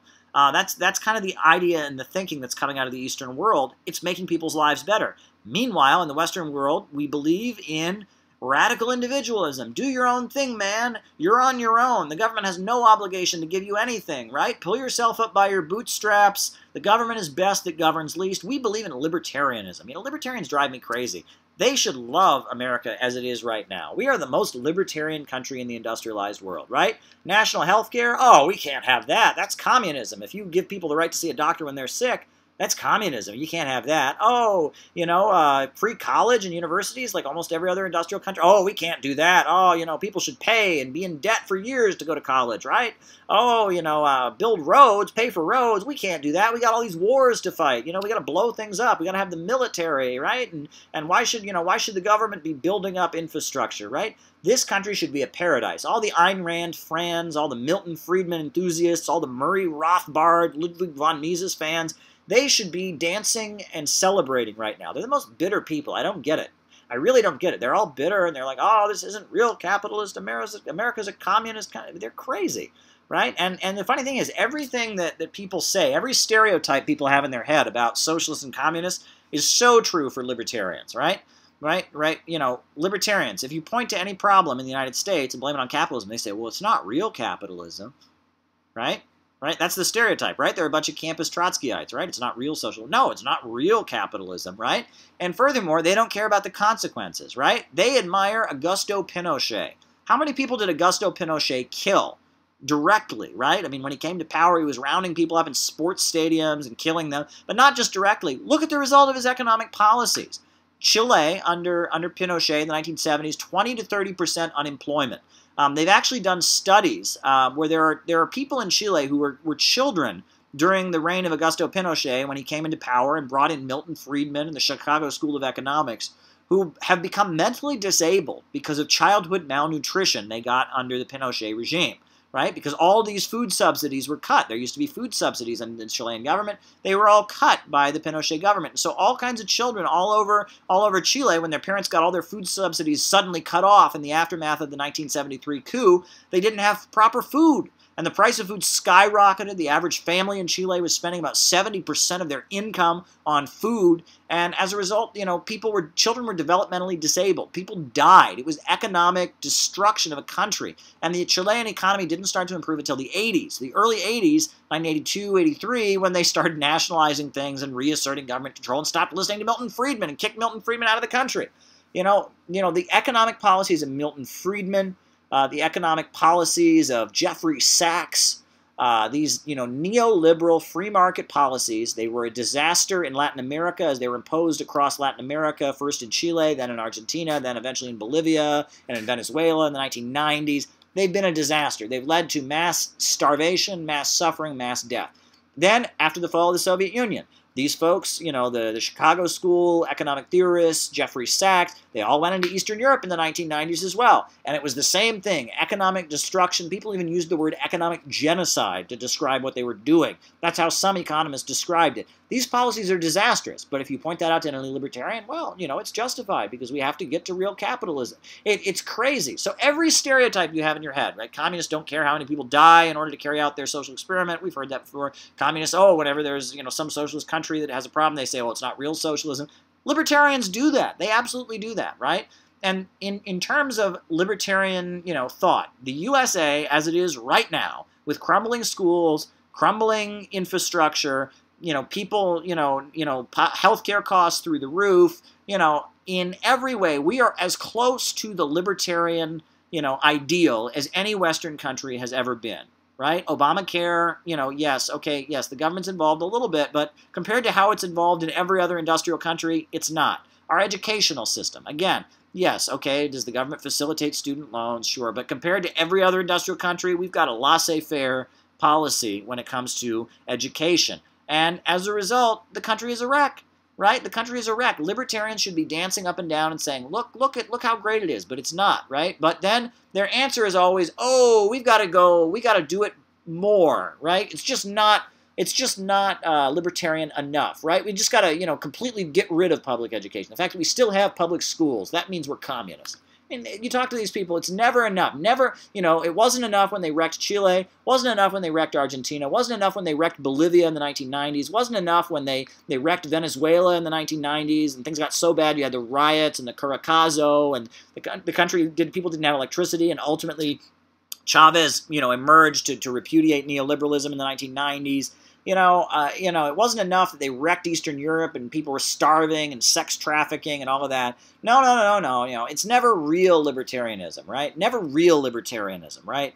You know, if only they had just privatized more, right? That, you know, capitalism is always the answer. And whenever there's a problem with the results, I mean, Milton Friedman, the libertarian ideologue, was overseeing economic policies that led to huge destruction. But somehow it's not legit, right? You know, I mean, that shows that's the craziness, right? Because libertarianism, I am convinced, is based on the fact that these people, they used to be just your plain old conservative Republicans, right? They thought America was a great country, capitalism is a great system. You don't like it here, why don't you move to someplace else? But finally, they had an awakening, right? Someone pointed out to them, hey, the Iraq War isn't good, so finally, someone convinced them things were not perfect. And then they had this ideological moment where they're like, oh no, right, American capitalism isn't working perfectly. Oh my God, we do have problems here. Oh, but it must be because we're communists, right? The USA is communist. Oh, there we go. Oh, now I've got it figured out. Oh, okay, good. I don't have to change my ideology. I don't have to question anything I believe. The USA is communist. That explains it, right? Why are people unemployed? Oh, that's because the USA is communist. Oh, I got it figured out. That's your average libertarian. That's what these people are. They don't want to change the underlying ideology. They don't want to question any of the Kool-Aid that they've drunk their whole lives. They want to keep believing in capitalism. They want to keep believing in survival of the fittest, keep believing this disgusting ideology of the British Empire. They want to keep not having any compassion, keep, not believing that, in any empathy, keep thinking in the virtue of selfishness, keep holding on to these psychopathic Ayn Rand concepts that if you feel sorry for someone or you want to help someone, that's a character defect, and you should be happy that people are hungry and unemployed. They want to keep holding on to this demented mindset that has created the mess we're in. And they just want to say, oh, well, that's because the USA is communist. The USA is communist. Ha, ha, ha, ha. It's pretty sad. It's pretty sad that people just, they're going to go to their graves, they're going to go to their graves. The USA is going to keep having all the problems we're having, and they're going to keep saying that somehow that's because we're communist. It's really sad. It's really, really sad. Libertarianism is... these people have been inculcated with Cold War ideology, and they want to keep believing it. They just want to hold on to it. They want to keep believing capitalism is the greatest system, all of the communism and socialism are the most evil things. They want to believe it. They really want to believe it bad. And no matter what you say to them, they're true believers. They are religiously dedicated to believing that somehow greed is good, and as John Maynard Keynes put it, the most despicable men for the most despicable reasons are somehow going to work for the benefit of all. That's what the libertarian mindset is. It really is, and it's very, very sad. And you almost wonder with libertarians. I mean, you know, I went back to the British Empire when I was talking about Dracula, right? Remember that? Those of you who've been with us, I hope some of you are still here. I know there's, you know, we got 51 people on here. It's going great, but I remember I was talking about Dracula earlier, right? And that Dracula, you know, kind of how, you know, they can't talk about sex, but they got this demented kind of sexualized violence, and you had Jack the Ripper and all of that. You know, while that was going on, you know, that was the rise of the British Empire, colonizing people, and, you know, you had the Victorian teaching you should never hug your children. You had, you know, this kind of authoritarianism in school and all of that, and the rise of kind of the British colonialist, imperialist mindset. You almost wonder, you know, you see these libertarians, a lot of these folks, they just don't want to feel compassion. You know, if they hear about someone being unemployed or someone who's hungry or all that, they're afraid. It's like they're terrified that if they admit that that's wrong, if they empathize with that person, that somehow they're going to be weak, right? A lot of them are guys, and they've got this macho thing going on, and they want to sit there like, yeah, I don't care, you know? I mean, you know, or you got like the British woman, what was her name? I actually met her, which is kind of a weird story. I actually, you know, she's the British right-wing columnist. I can't remember her name, though. I met her, though. That's the funniest thing about it. Katie Hopkins, right? And they asked her, you know, well, what if people die because they don't have health care? And she said, that's good. Then they won't have children, right? They think they're being so tough. They think they're being tough. By not having any empathy, by just being completely selfish and all of that. And that's really what it's dedicated. That's what's behind a lot of it, is they think that if they admit that they feel any empathy for somebody or they have sympathy for someone who's suffering, then they become less tough, and that makes them look weak. But in reality, they're revealing themselves to be quite weak, because that's quite a defensive position to be in. You know, this kind of edgelordy teenage, I don't care about anyone else, I'm only for myself, you know, that's Anton LaVey, right? You can read, you know, Anton LaVey, the stupid 1960s philosopher who tried to start the Church of Satan, right? You read it, it's the same kind of mindset, right? And it's this, I don't care about anybody, I will not have compassion for others. They're like juvenile, teenage edgelords tantruming, and that's really what's behind all of this. I don't have any compassion, I am so tough, I don't have any empathy, and it's childish. It's really childish. And you know, this might be a good transition. I wanted to talk about this because, you know, there's a lot of things we can talk about, but while we're talking about the childishness and the edgelordism of libertarians, it's an important transition because it's all over the, you know, I'm a millennial. I'm 30 years old. I'm a millennial. I know, you know, now I'm talking to younger people who are like 19 and they're not even millennials. They call them Generation Z. So I guess being a millennial like I am, I'm 30 years old, that makes you old. But regardless, a lot of millennials, you know, I talk to young people my age. I look at all the things that are going on. You know, our generation is too emotional. I'll just say it. I'll self-criticize. I'm guilty of it too. We're all guilty of it. But I challenge people that are of the millennial or the Generation Z, look back on recent problems or problems that you've had over the course of your life and ask yourself, hey, how much better would the situation have been if I had just calmed down? I was going to use an expletive there, but you know, we don't want to use bad words here on YouTube Live. But you know, how much better would the situation have been if you just calmed down? Right? And that emotions, everywhere in our society right now, you know, everything is promoting emotions. If you watch American TV, hugely emotional. You walk down the street, you're going to see ads that are trying to pull your emotions out of you. You turn on the music on the radio, super, super emotional music, right? And everything is, we've grown up in a society where media is everywhere. Media is just in your face, trying to get you to be emotional, just trying to get you to be emotional. And so we have a generation of people that are just pumped up with emotions. And if you get on the internet, if you listen to any of these political debates, everything is just so loaded in emotion, right? It's like someone can't be disagreeing with you. They are oppressing you, right? Someone can't, you know, and emotion is everywhere. Emotion. And emotions are human. Human beings have emotion. I'm not saying that emotions are bad. It's okay to have emotions. In fact, you know, you do have emotions, right? And if your emotions don't come out one way, they're going to come out in another way. And people that think they're completely emotionless are usually the most emotional. They just, you know, they don't have any control. You know, emotions are important, but we are a very, very emotional generation. And that, you know, it was interesting. For years, I wouldn't listen to any classical music, right? When I was growing up, I listened to the Beatles. I was into like oldies, rock and roll.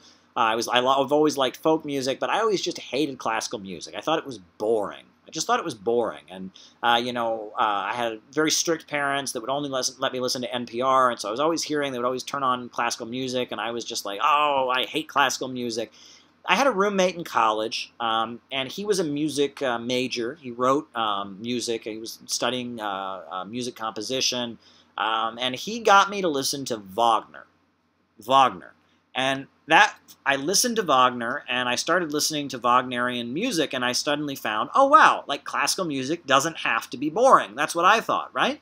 And so I started to like, Wagner's music, Flight of the Valkyries, and, and I liked Wagner. I still like Wagner. It's good music. I'm not going to endorse the man's political views, obviously, very problematic, but the music is very emotional and all of that. And so it was like I could like Wagner because I was growing up in a world where I was hearing all this millennial music, and so and I was hearing the music that was popular at the time. I was also hearing, old 60s rock, and so it was all emotional, and I could listen to Wagner. I could appreciate it because it was emotional. But then, about 2 years ago, someone was explaining to me, before Wagner, they were basically, criticizing modern classical music. And they pointed out to me that if you listen to Beethoven or Bach or Mozart, if you listen to that kind of music, it has an intellectual appeal rather than an emotional appeal, right? And they pointed out to me that if you listen to classical music, it's almost like it could be written in mathematical formulas. The notes are making patterns, and that it's not appealing to the emotional part of your brain. It's appealing to the rational part of your brain. And when the person said that to me, I thought, huh.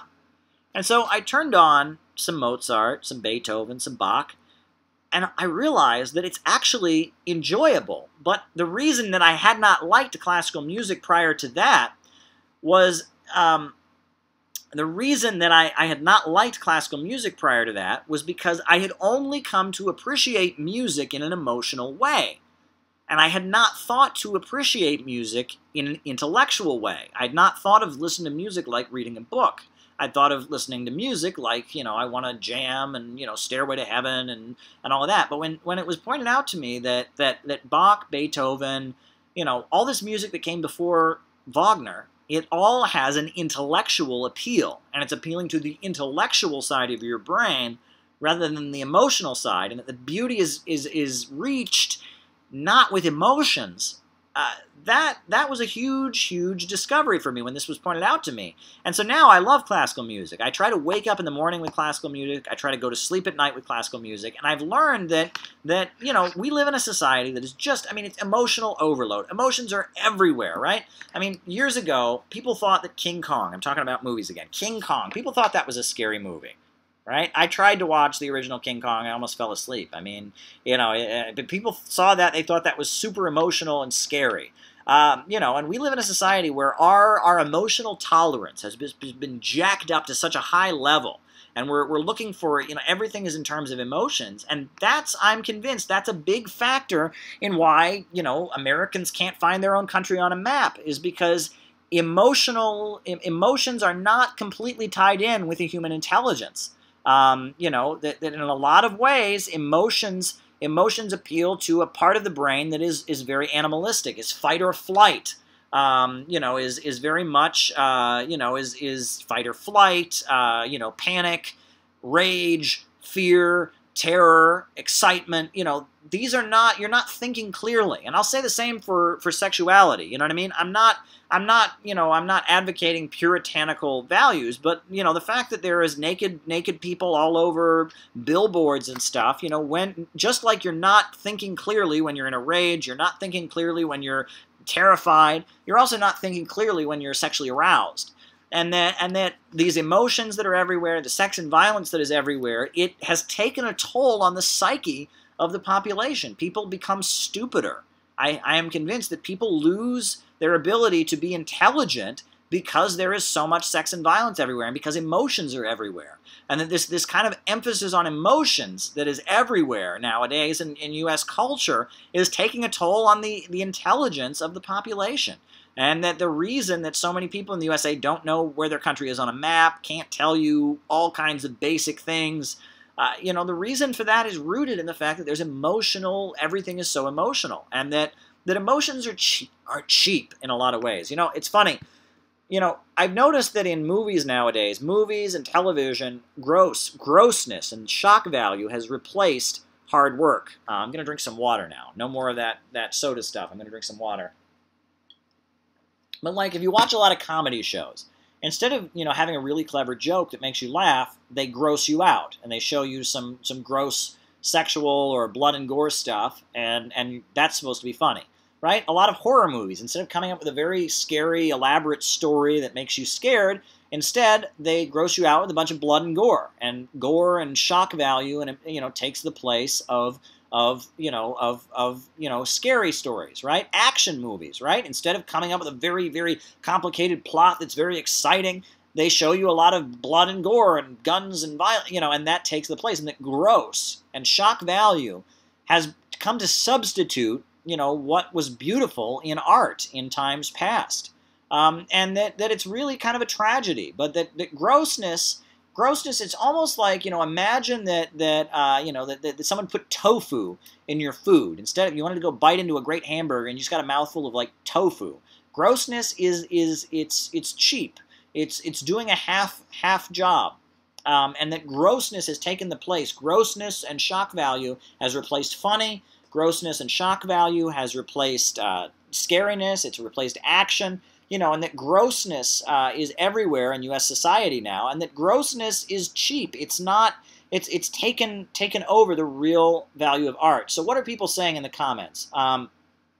Gavin Lockhart is agreeing with me. He's saying it's like comedians in the 60s start throwing the F word everywhere as a filler to replace actual humor. Exactly, Gavin. You are on the exact same page with me. That is exactly what I'm saying. Grossness and obscenity and sex, over-the-top violence has come to replace actual art, which is actual work, and that's my frustration. And KINKY is agreeing with me. Kaninki or Kinky or whoever is also agreeing with me. People are criticizing. I'm not here to criticize any genre of music. People are criticizing rap music. I don't know. I mean, I'm not here to criticize a genre of music. I've heard rap songs that I enjoyed. I've heard rap songs that are quite intellectually stimulating. I'm criticizing a tendency to emphasize emotion. And you know, emotion is important. And also, you know, listen to Beethoven. That's emotional stuff. I mean, the Fifth Symphony, I mean, da-da-da-da, da-da-da-da. I mean, there's plenty of emotion in Beethoven, but the emotion is tempered. It's calm. The main appeal is intellectual. You're listening for the patterns in the music, and the emotion is there beneath the surface, right? I mean, if you read, you know, older novels and stuff, you know, the emotion is there, but the emotions come from the story. The emotions are not dominant. It's not about emotion. The emotions have a secondary quality. Interesting stuff there.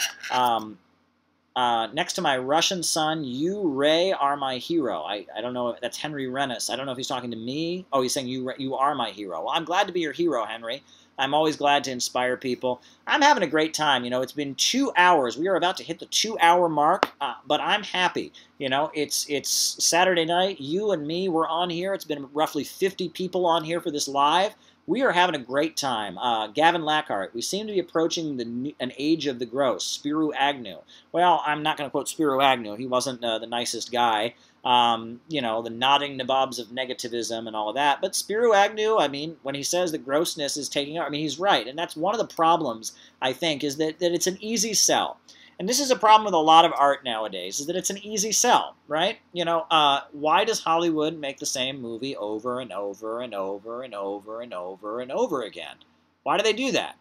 Well, the reason they do it is because it's a guaranteed sell. They're not taking a risk on a new idea, on a new product, on a new plot, and maybe it'll work and maybe it won't. You know, doing something innovative requires a risk. It's a financial risk.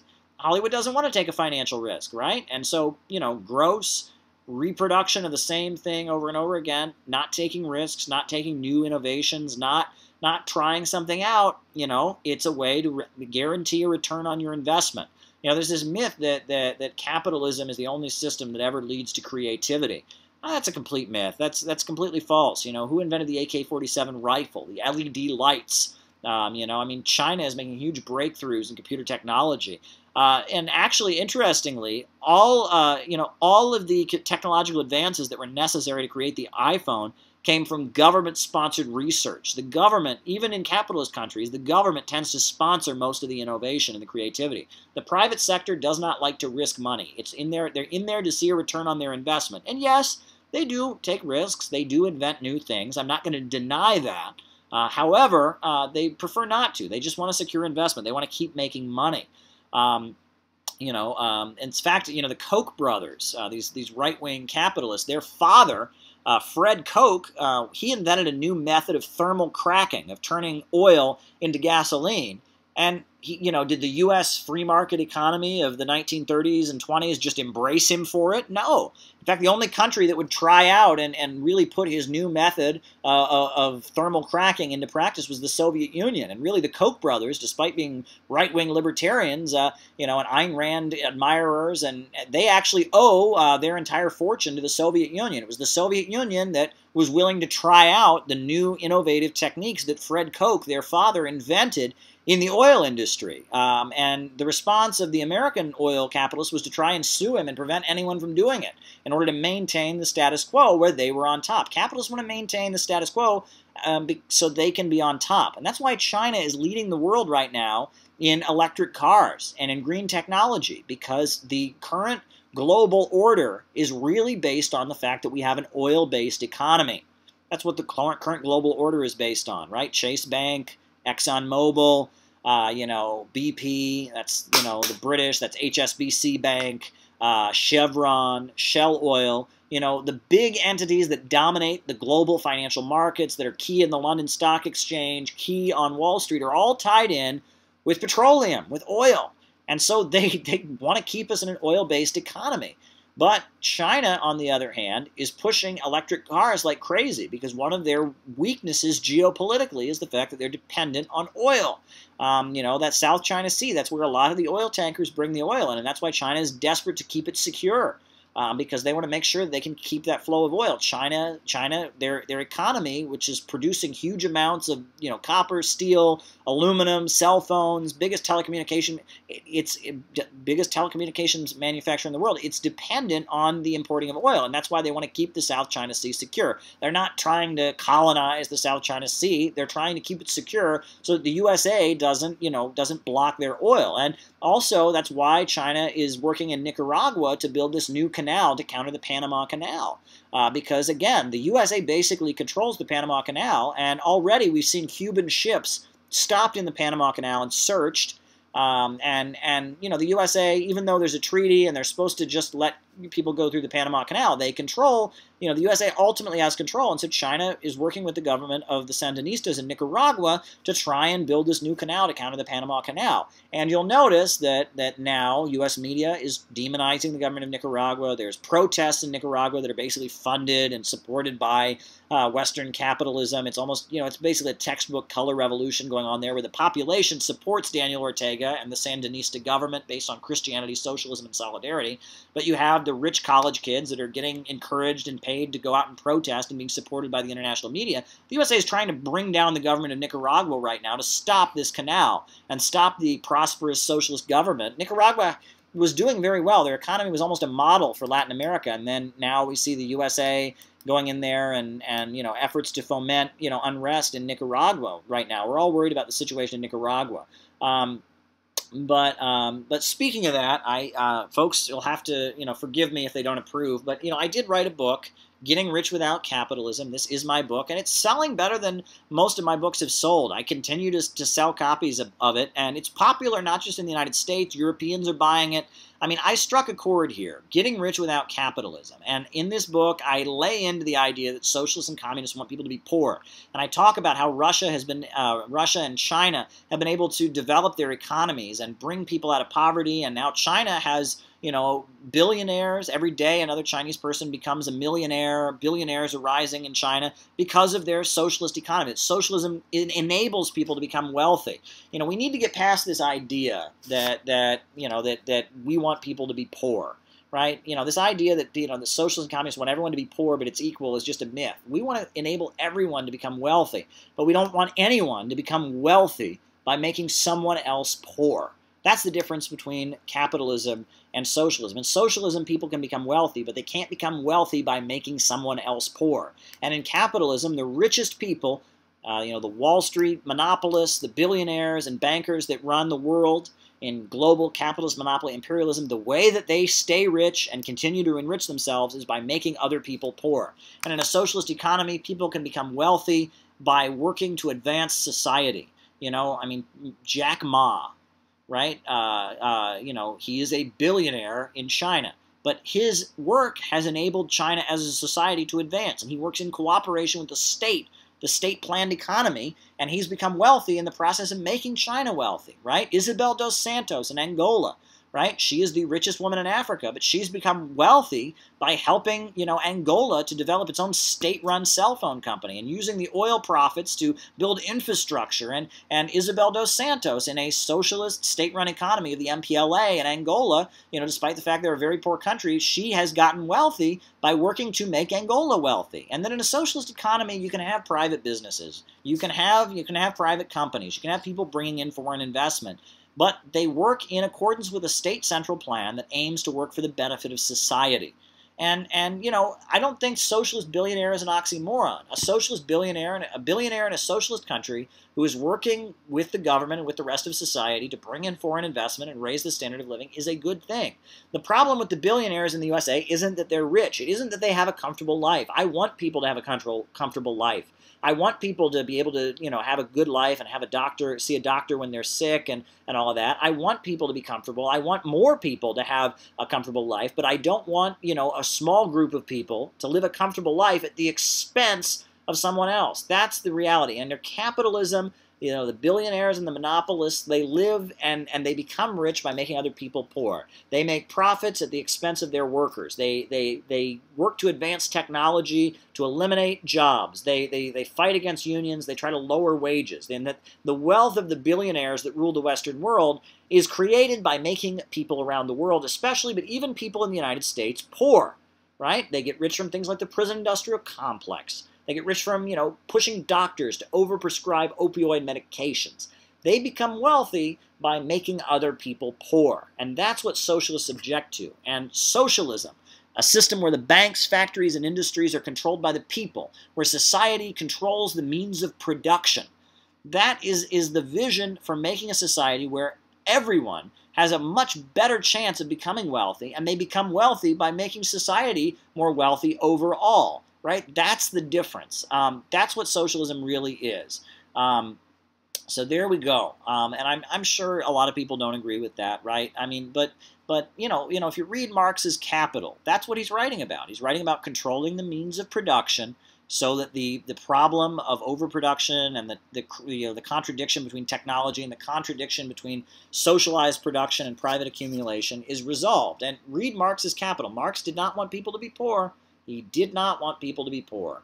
That was not what he's about. Sharon Pitts says, "There lies a sleeping giant. China, let him sleep, for when he wakes, the whole world will move," Sharon Pitts said. And that's Napoleon she's quoting.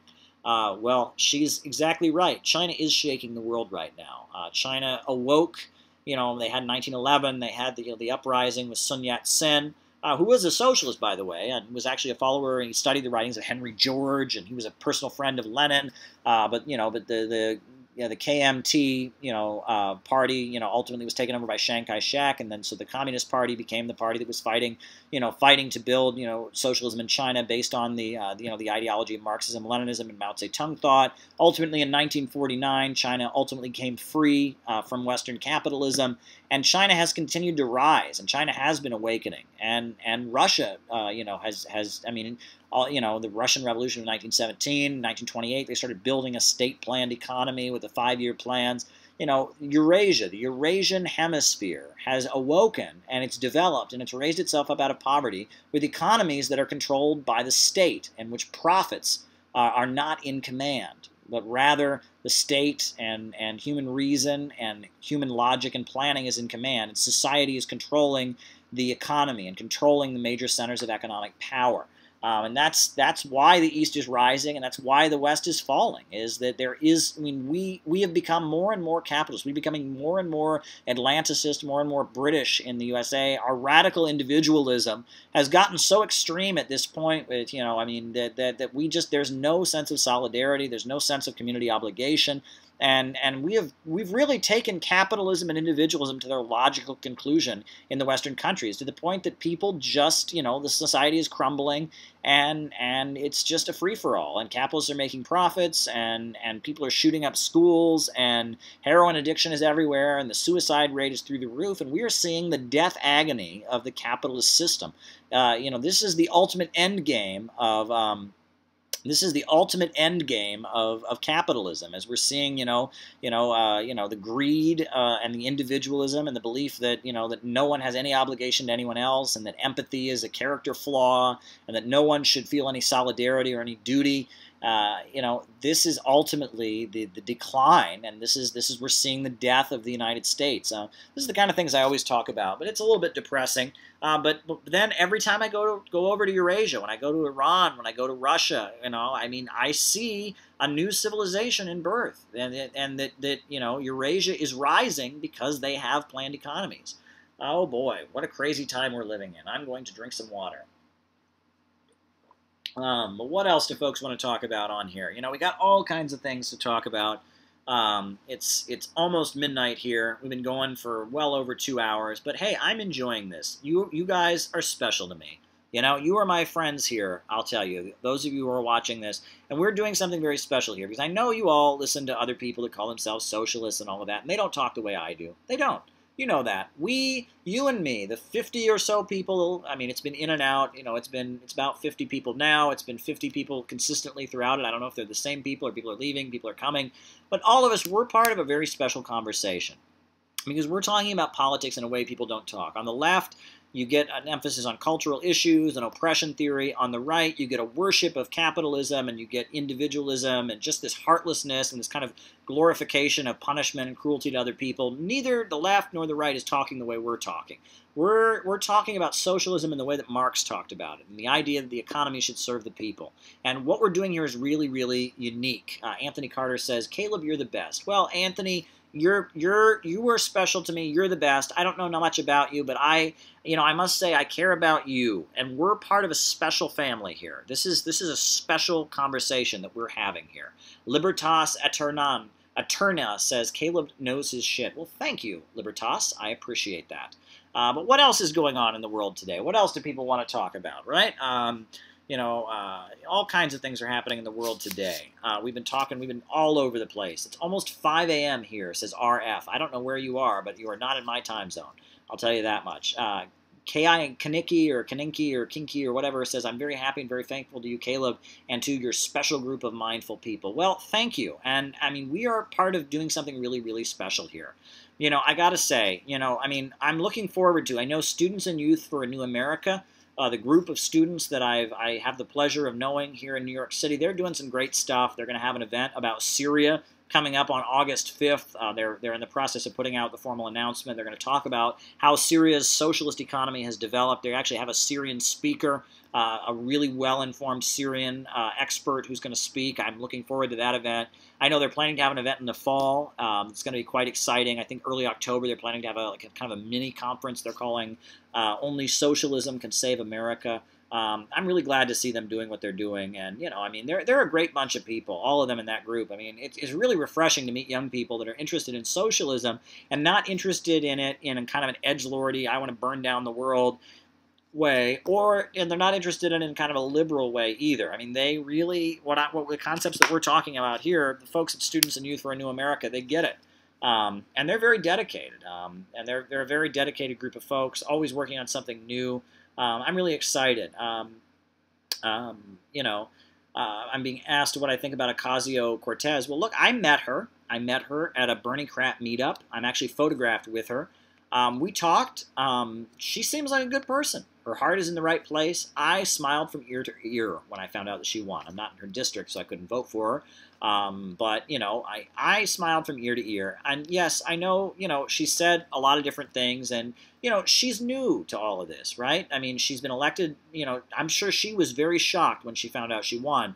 And you know what? I think it's good. And I know, there's a lot of folks who work at her office that know me, that follow my work, and they don't agree with me all the time, and they tell me so, but they at least, I'm on their radar screen. And I know that the ideas that I'm espousing here tonight are ideas that will, that people in Ocasio-Cortez's movement, are going to be influenced by. And, so someone says, well, they're making reference to the World Socialist website, calling her a, quote, fake socialist.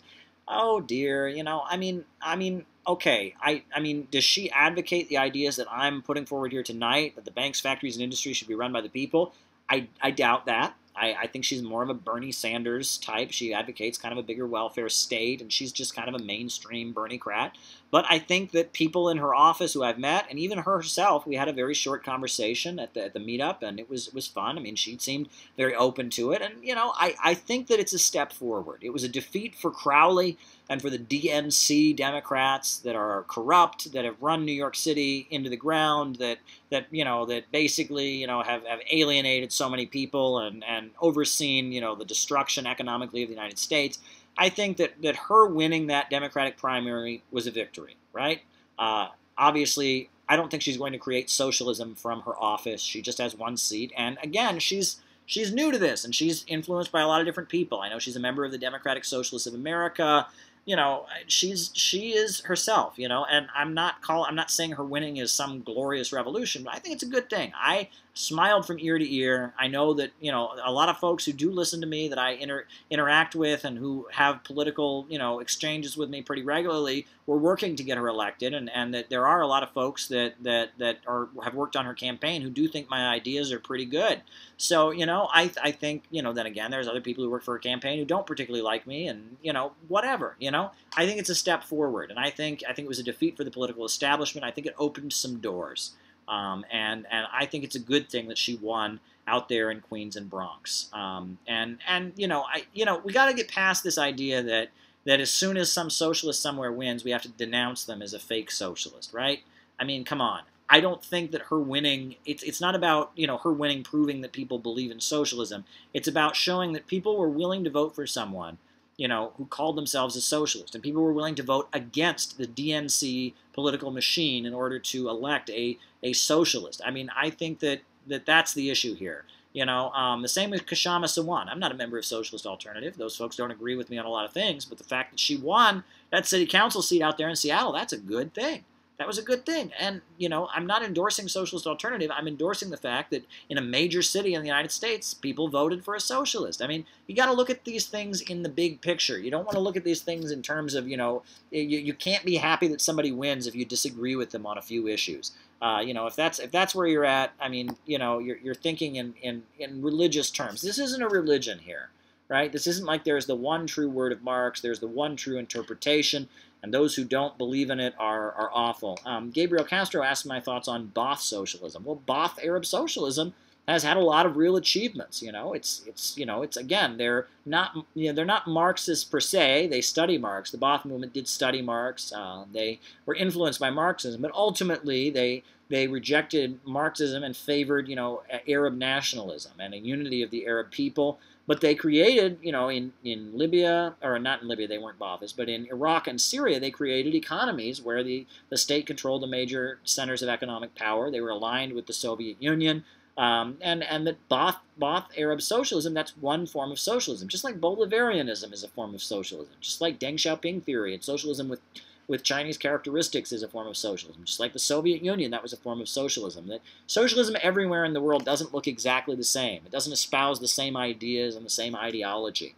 And I'm not a Ba'athist. I'm not an Arab nationalist. But, I think that the achievements of Ba'athism in Syria and in Iraq, economically speaking, were generally, pretty good. They did a lot to raise their countries up and to develop. Now, Saddam Hussein, what I really, obviously, to have a negative assessment of the Iraq-Iran war, and he committed pretty horrendous crimes during that war, and, was kind of aligned with the United States to attack Iran, and I don't admire Saddam Hussein, but in terms of the Ba'athist economic program, it had good results in Iraq, it had good results in Syria. So, I think that Baathism has played a largely progressive role in the world. Now, I'm not a Baathist. I don't endorse them, and I'm not an Arab. Baathism is for the Arab people. It's a form of socialism for the Arab people, just like Bolivarianism. I'm not a Bolivarian, because Bolivarianism is a form of socialism for the people of the Latin American and South American countries. I'm ultimately not a Dengist, because Deng Xiaoping theory and socialism with Chinese characteristic is not a form of socialism for the United States. It's a form of socialism for China and for China's unique historical position. I'm not a Stalinist, right? Stalin's theories about development in the Soviet Union were for Russia and for the surrounding countries that made up the Soviet Union at the time he lived in the 1930s, right? This isn't religion. There's no pure way. There's no pure continuity. At first there was Marx, and then there was Lenin, and then there was, and then it's passed down. It's like I'm a follower of Jesus, and then Luther, and then and then the Pope, and then Luther, and then Calvin, and then it's not like that. This isn't religion. We got to think in scientific terms. I think that there are different forms of socialism, and furthermore, I think that just like in the Arab world, how Baathism, the socialism that they created was very unique. Just like Bolivarianism is very unique. Just like what Stalin did in Russia was very, very unique. Just like what Deng Xiaoping and Mao did in China was very, very unique. Eventually, here in the United States, we are going to have a form of socialism, and it's going to be very unique. And it's not going to look like the other forms of socialism that have existed in the past do exist today. It's going to be a unique form of socialism. And that's okay. And we need to come to terms with that. And that if you want to build socialism in the United States of America, you need to develop a socialism that fits in with the United States of America. That doesn't mean you should embrace slavery and racism and settler colonialism. That's what people always accuse me of, and they're being, disingenuous. It means, however, that we need to understand the struggles that are taking place here in the United States of America, and we need to understand them, and we need to realize that eventually when socialism does come to the USA, and it will emerge from the struggles that are taking place here on this very soil, and from the history of this country, and from the people that we're surrounded by. As frustrated as we get with the American people, and we just get mad at them, these are the people that will eventually make socialism in the United States. When socialism comes, it'll only come because these people are won over to it, right? So think about that. If you're serious, instead of just condemning these people and being like, I'm better than them, they're a bunch of Euro settlers, they're all, if you really want socialism to come to the United States, you need to be thinking about how you can organize the people of the United States to believe in socialism, and that's the people that you see every day. Not some fantasy you have in your head about, no, but you need to think about what do the American people want, and how can socialism give it to them. Needs to be said, and people who attack me for saying that, go right ahead and attack me, but what I'm saying is true. I think a lot of you just don't want socialism in the United States. You just want to feel superior and be edgelords on the internet. But that's beside the point. I don't want to be negative. People have criticized me for being too negative. I don't want to be too negative. I want to be happy because I'm optimistic. Because people are waking up. Look at these polls that are happening. People are waking up. The kind of ideas that we're espousing here on this live are ideas that a lot of people in the United States are open to. People are ready to hear. Capitalists only pay taxes for welfare because they are forced to by the victories of the workers' movement, says Oh Man Damp. Well, you're absolutely right for that. There would be no welfare state if it weren't for the class struggle and the fact that the Communist Party led those amazing unemployment councils during the 1930s. That has a lot to do with the social programs that exist today. No question about it. Caleb was wondering, this is RF, was wondering what you think about arts and artists in capitalism versus arts and artists in socialism. I don't know enough about it, but, again, it'll be different. I know that, in some socialist countries there was a heavy control over the arts and it was very censored. Other socialist countries, they had a different perspective. And I think, in Cuba today, the government subsidizes a lot of artists. It like funds hip-hop workshops in Cuba and such, and painters and such. And that, that there is a lot of... there is a lot of different approaches, and that, a society can have a very authoritarian attitude toward art or a bad policy toward art and still be socialist. a society can have a very good attitude toward art and not be socialist, and that's not the defining issue. Socialism is an economic system. It's not based on that. But I would think that art would flourish in socialist societies, especially as technology increases and the work day and the work week decreases and people have to work less, that more people will entertain themselves by being artists. I think that art will flourish. And the Soviet Union, people always criticize their art, but let's be real. Who invented the montage? The montage, right? Commonly used in movies, montages. Who invented it? Sergei Eisenstein, the Soviet filmmaker, the guy who made the battleship Potemkin and the film October about the Russian Revolution. That's the father of the montage. And the Soviets were pioneers in the 1920s and 30s of the film industry. Sergei Eisenstein is one of the most well-respected filmmakers in world history.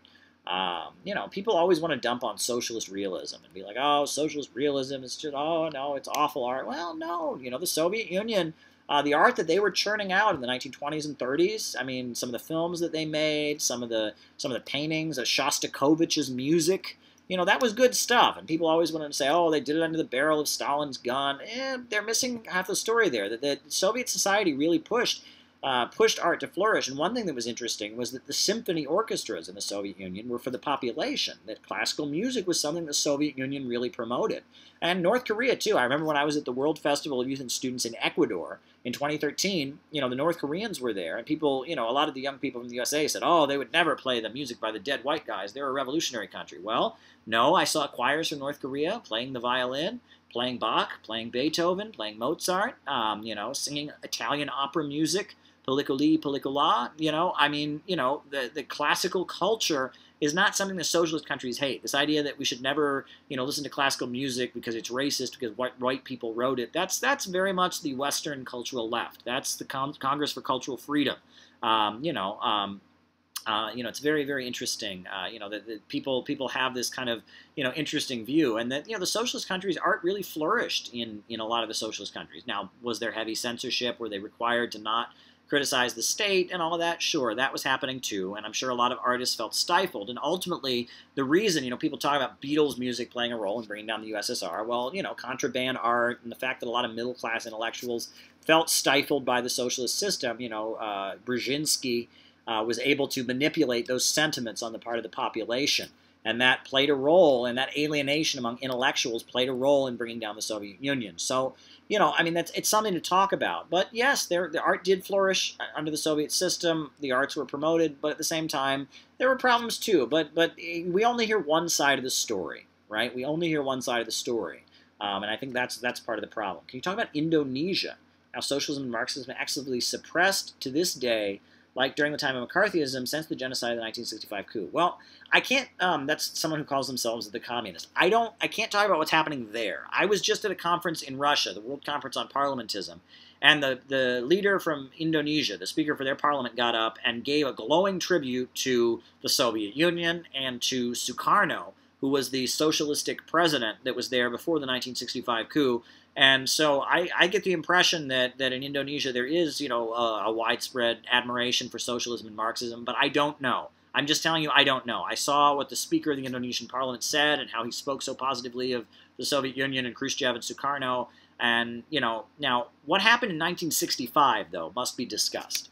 So in 1965, they had elected a president in Indonesia, Sukarno, who was a social democrat or a socialist. He was sympathetic with China and with Mao. He was a Marxist, and the military overthrew him. And it's worth noting that at the time of that coup happened in 1965, Barack Obama, as a child, was living there, and his mother was married to a high-ranking military officer.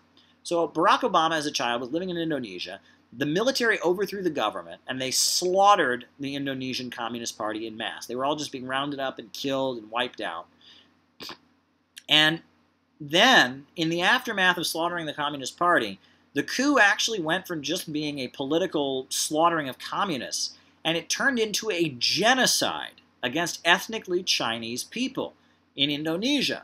And 500,000, roughly 500,000 people were killed when the military seized Indonesia in 1965 and removed Sukarno. It was a brutal military military purge. It was quite horrendous what happened in Indonesia in 1965. And interestingly, one thing that is an aspect of Indonesia that I've read about is that, ethnically Chinese people are in Indonesia, just like they're in Malaysia, just like they're all throughout, throughout the Pacific. You have people that are ethnically Chinese. But there's a lot of bigotry in Indonesia against people that are ethnically Chinese. And interestingly, it's because in a lot of cases, the government, people in Indonesia, elected officials and others believe that ethnically Chinese people are Jews. You can look this up. It's very interesting that there is this anti-Semitism against ethnically Chinese people in Indonesia on the basis that people in Indonesia believe that ethnically Chinese people are Jews. And that a lot of the stereotypes about ethnically Chinese people are the same as the kind of anti-Semitic stereotypes. They accuse them of all being communists. They accuse them of owning stores, and they have conspiracy theories that ethnically Chinese people rule the world. And that there's a lot of anti-Semitic beliefs in Indonesia. And people in Indonesia, a lot of them believe that Chinese people are Jews. I think that's fascinatingly weird. It's tragic, and it led to a genocide. I mean, 500,000 people slaughtered after the overthrow of the Communist Party in Indonesia, slaughtering ethnically Chinese people. But it was based on, still today in Indonesia, there are a lot of people who believe that ethnically Chinese people are somehow Jews. And that's a very strange aspect. And it goes to point out that in a lot of cases, anti-Semitism is just kind of a primitive form of thinking. It's kind of resentment against the middle class by working class people, and they ethnicize it. Anti-Semitism, this whole thing, it's like a lot of folks, they can't comprehend capitalism and imperialism and the bourgeoisie and the proletariat, and so they have this ethnic bigotry, and that anti-Semitism is an attempt to, it's working class people who have resentment against the middle class, and they make it into an ethnic thing. In a lot of cases, that's the case. But yes, in Indonesia, there is this strange belief among a lot of the population that somehow ethnically Chinese people are Jews. And that's very strange. And I don't ask me to explain it, but it's been written about. There's a lot of articles about this, about how anti-Semites in Indonesia think Chinese people are Jews. Very, very weird. But what else is going on? What else are people talking about? Someone said on my damp says, well, I'm sure Nazis will start saying this once there's as well with the rise of China. And that's probably a good point. That the anti-Chinese bigotry is very, very big. They're trying to blame China for the heroin epidemic in the United States. That's just outrageous. China has wiped out heroin dealers and drug addiction, and they've done a huge amount to combat the global heroin trade. And trying to blame the heroin epidemic on China is just outrageous. But that's alive. It's been around for a long time. The John Birch Society. People forget that Richard Nixon was not liked among rank-and-file Republicans. And when Nixon was establishing ties with China, the John Birch Society had bumper stickers everywhere that said "Cut off China" and had a syringe on them. And they tried to spread the lie that China was somehow responsible for the heroin trade around the world. They weren't. But this lie, now we see Trump and others saying, oh, China's responsible for heroin, China did it. I wrote an article about this as these lies were coming out. They base it on the fact that there is a synthetic opioid that is produced in China. It's manufactured there. It's actually owned by, a corporation based in Europe, and it's like in hospitals they have this synthetic opioid. But because it's manufactured there, fentanyl, they say that somehow that means that China is responsible for the opioid epidemic in the United States. That's completely outrageous. And actually, people are making fentanyl in their homes. Fentanyl labs are all over the United States, and they with the supplies necessary to make them. A lot of Americans are making their own fentanyl. A lot of American drug dealers. You can read about fentanyl labs they keep finding. So this idea that China is sitting there, the Chinese government is plotting to get Americans hooked on opium, and it's making opioids, and it's making fentanyl. That's a crazy conspiracy theory. But it's easier to say that than to blame capitalism and to blame the big pharmaceutical companies that push doctors to overprescribe. It's much easier to say that, isn't it? Right? And it's much easier to investigate and to blame China than to investigate, where are people getting these devices to make fentanyl, and are pharmacists, are there crooked pharmacists out there, and all of that. So there you go. Capitalists export capital to the third world. Certainly a lot of capital. That's what Thomas Torrance is saying. For example, Malaysia. Well, it's interesting. They just had an election in Malaysia, and this figure that's a little bit more of a nationalist has been elected, and I'm curious what turn it will take. Landon Shook says, you need to quit. Quit what? I don't know. I'm having a great time here. It is a little late. He's right. I am getting a little tired. I'll drink a little more water. We'll go for a little while longer. What else do people want me to talk about? What in the final little bit of this live, what should I talk about? Someone asked, entrenched circles of wealth and power. How do Bezos and Musk and Bill Gates fit into that picture? Well, Bill Gates is an interesting case. Now, Silicon Valley, the CIA, and this is, you can read about this, they made a strategic decision to try and promote computers. And this was the 70s and the 80s. And the CIA worked really hard to make sure the funds were available and the investing was available for the creation of Silicon Valley and the rise of the computer corporations. And there was a political decision to make sure that computer technology advanced in the United States. And Silicon Valley, the CIA had a lot to do with helping it to emerge. That's a point that needs to be made. But at the end of the day, it's like, compared to the banking elites that run the world, Bill Gates is not really that wealthy. They say he's the richest man, but at the end of the day, compared to some of these Rockefellers and Carnegies and DuPonts, he's not quite, that wealthy. He really, at the end of the day, he doesn't have that much power.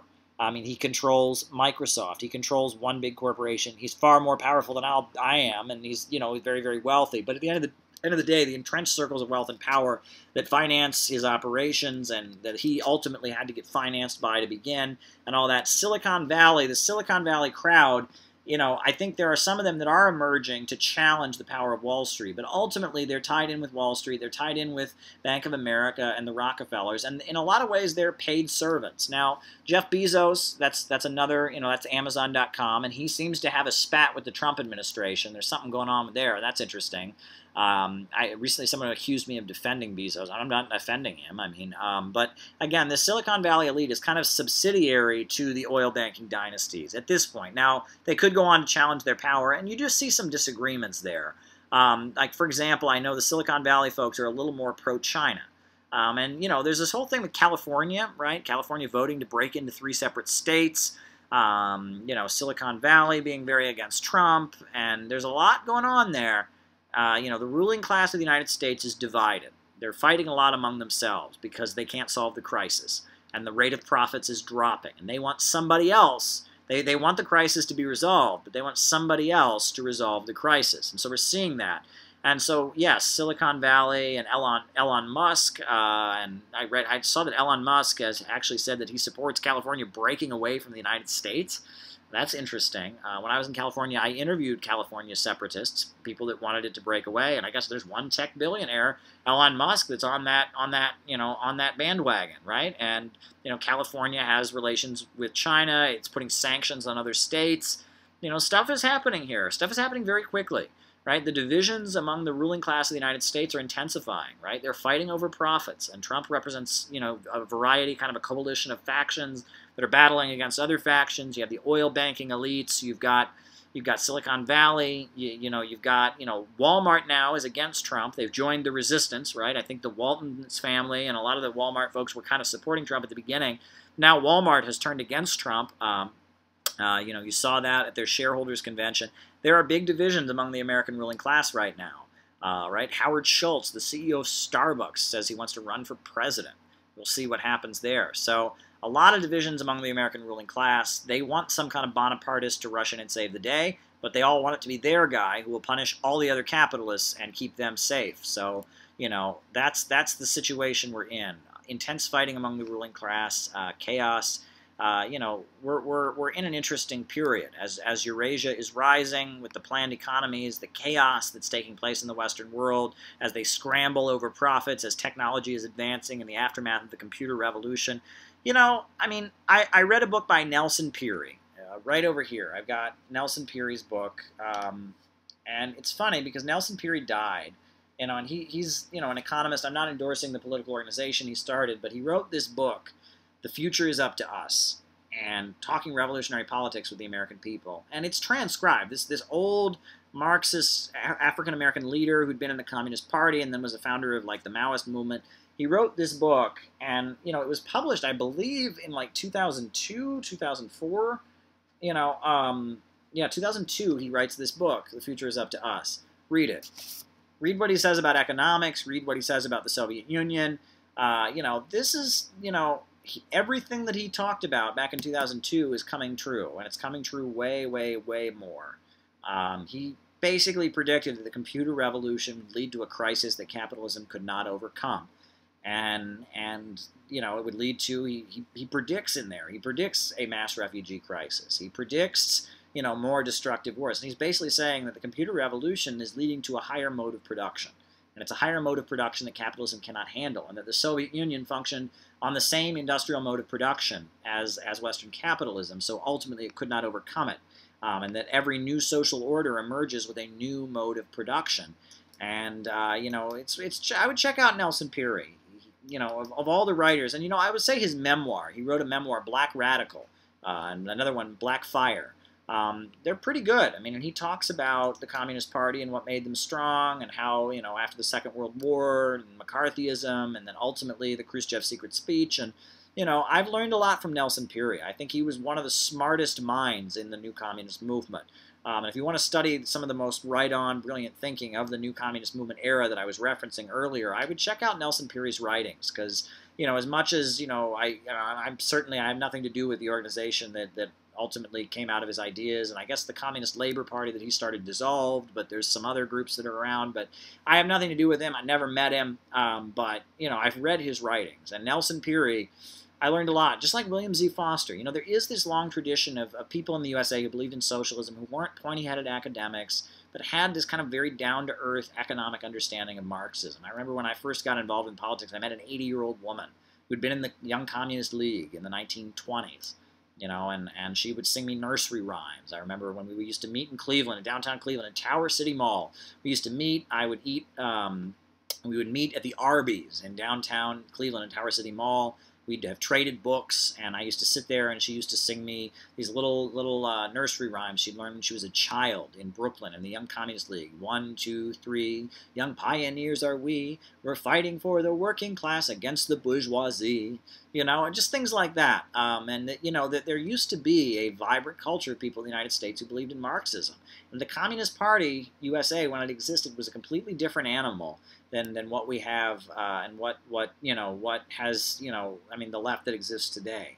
And it was based in communities, and it was a culture, a working class culture, of people struggling to build socialism and to care for each other in the process. So there you go. What a night it has been. I'm looking over my notes here. I think we might conclude on that point. We've gone for well over 2 hours. It's almost 3 hours we've been talking here.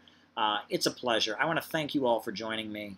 I want to, encourage you to, follow me on social media, be part of the conversation, send me messages, inbox me, tell me what you think of the live, tell me what you'd like me to talk about in my next live. I can't do it without you. You all are my friends. We're part of an important conversation, a little mini revolution in the thought of people in the United States, challenging capitalism and neoliberalism and the psychopathic mindsets that have seized control of the world, fighting for basic humanity and for human progress. We're doing something really, really exciting here. It's midnight on a Saturday in hot July. Bastille Day just ended. Now it's July 15th. I wish you all the best. You are all my friends. My best wishes to all of you. Thank you so much for everything you've done. Let's keep walking down the road, keep engaging, keep challenging old ideas, building new ideas, sticking up for human progress, demanding that human civilization continue to advance and stop deteriorating, fighting for justice and peace, sticking up for the humanity of all the individuals. I love you all, and my best wishes. Stay strong.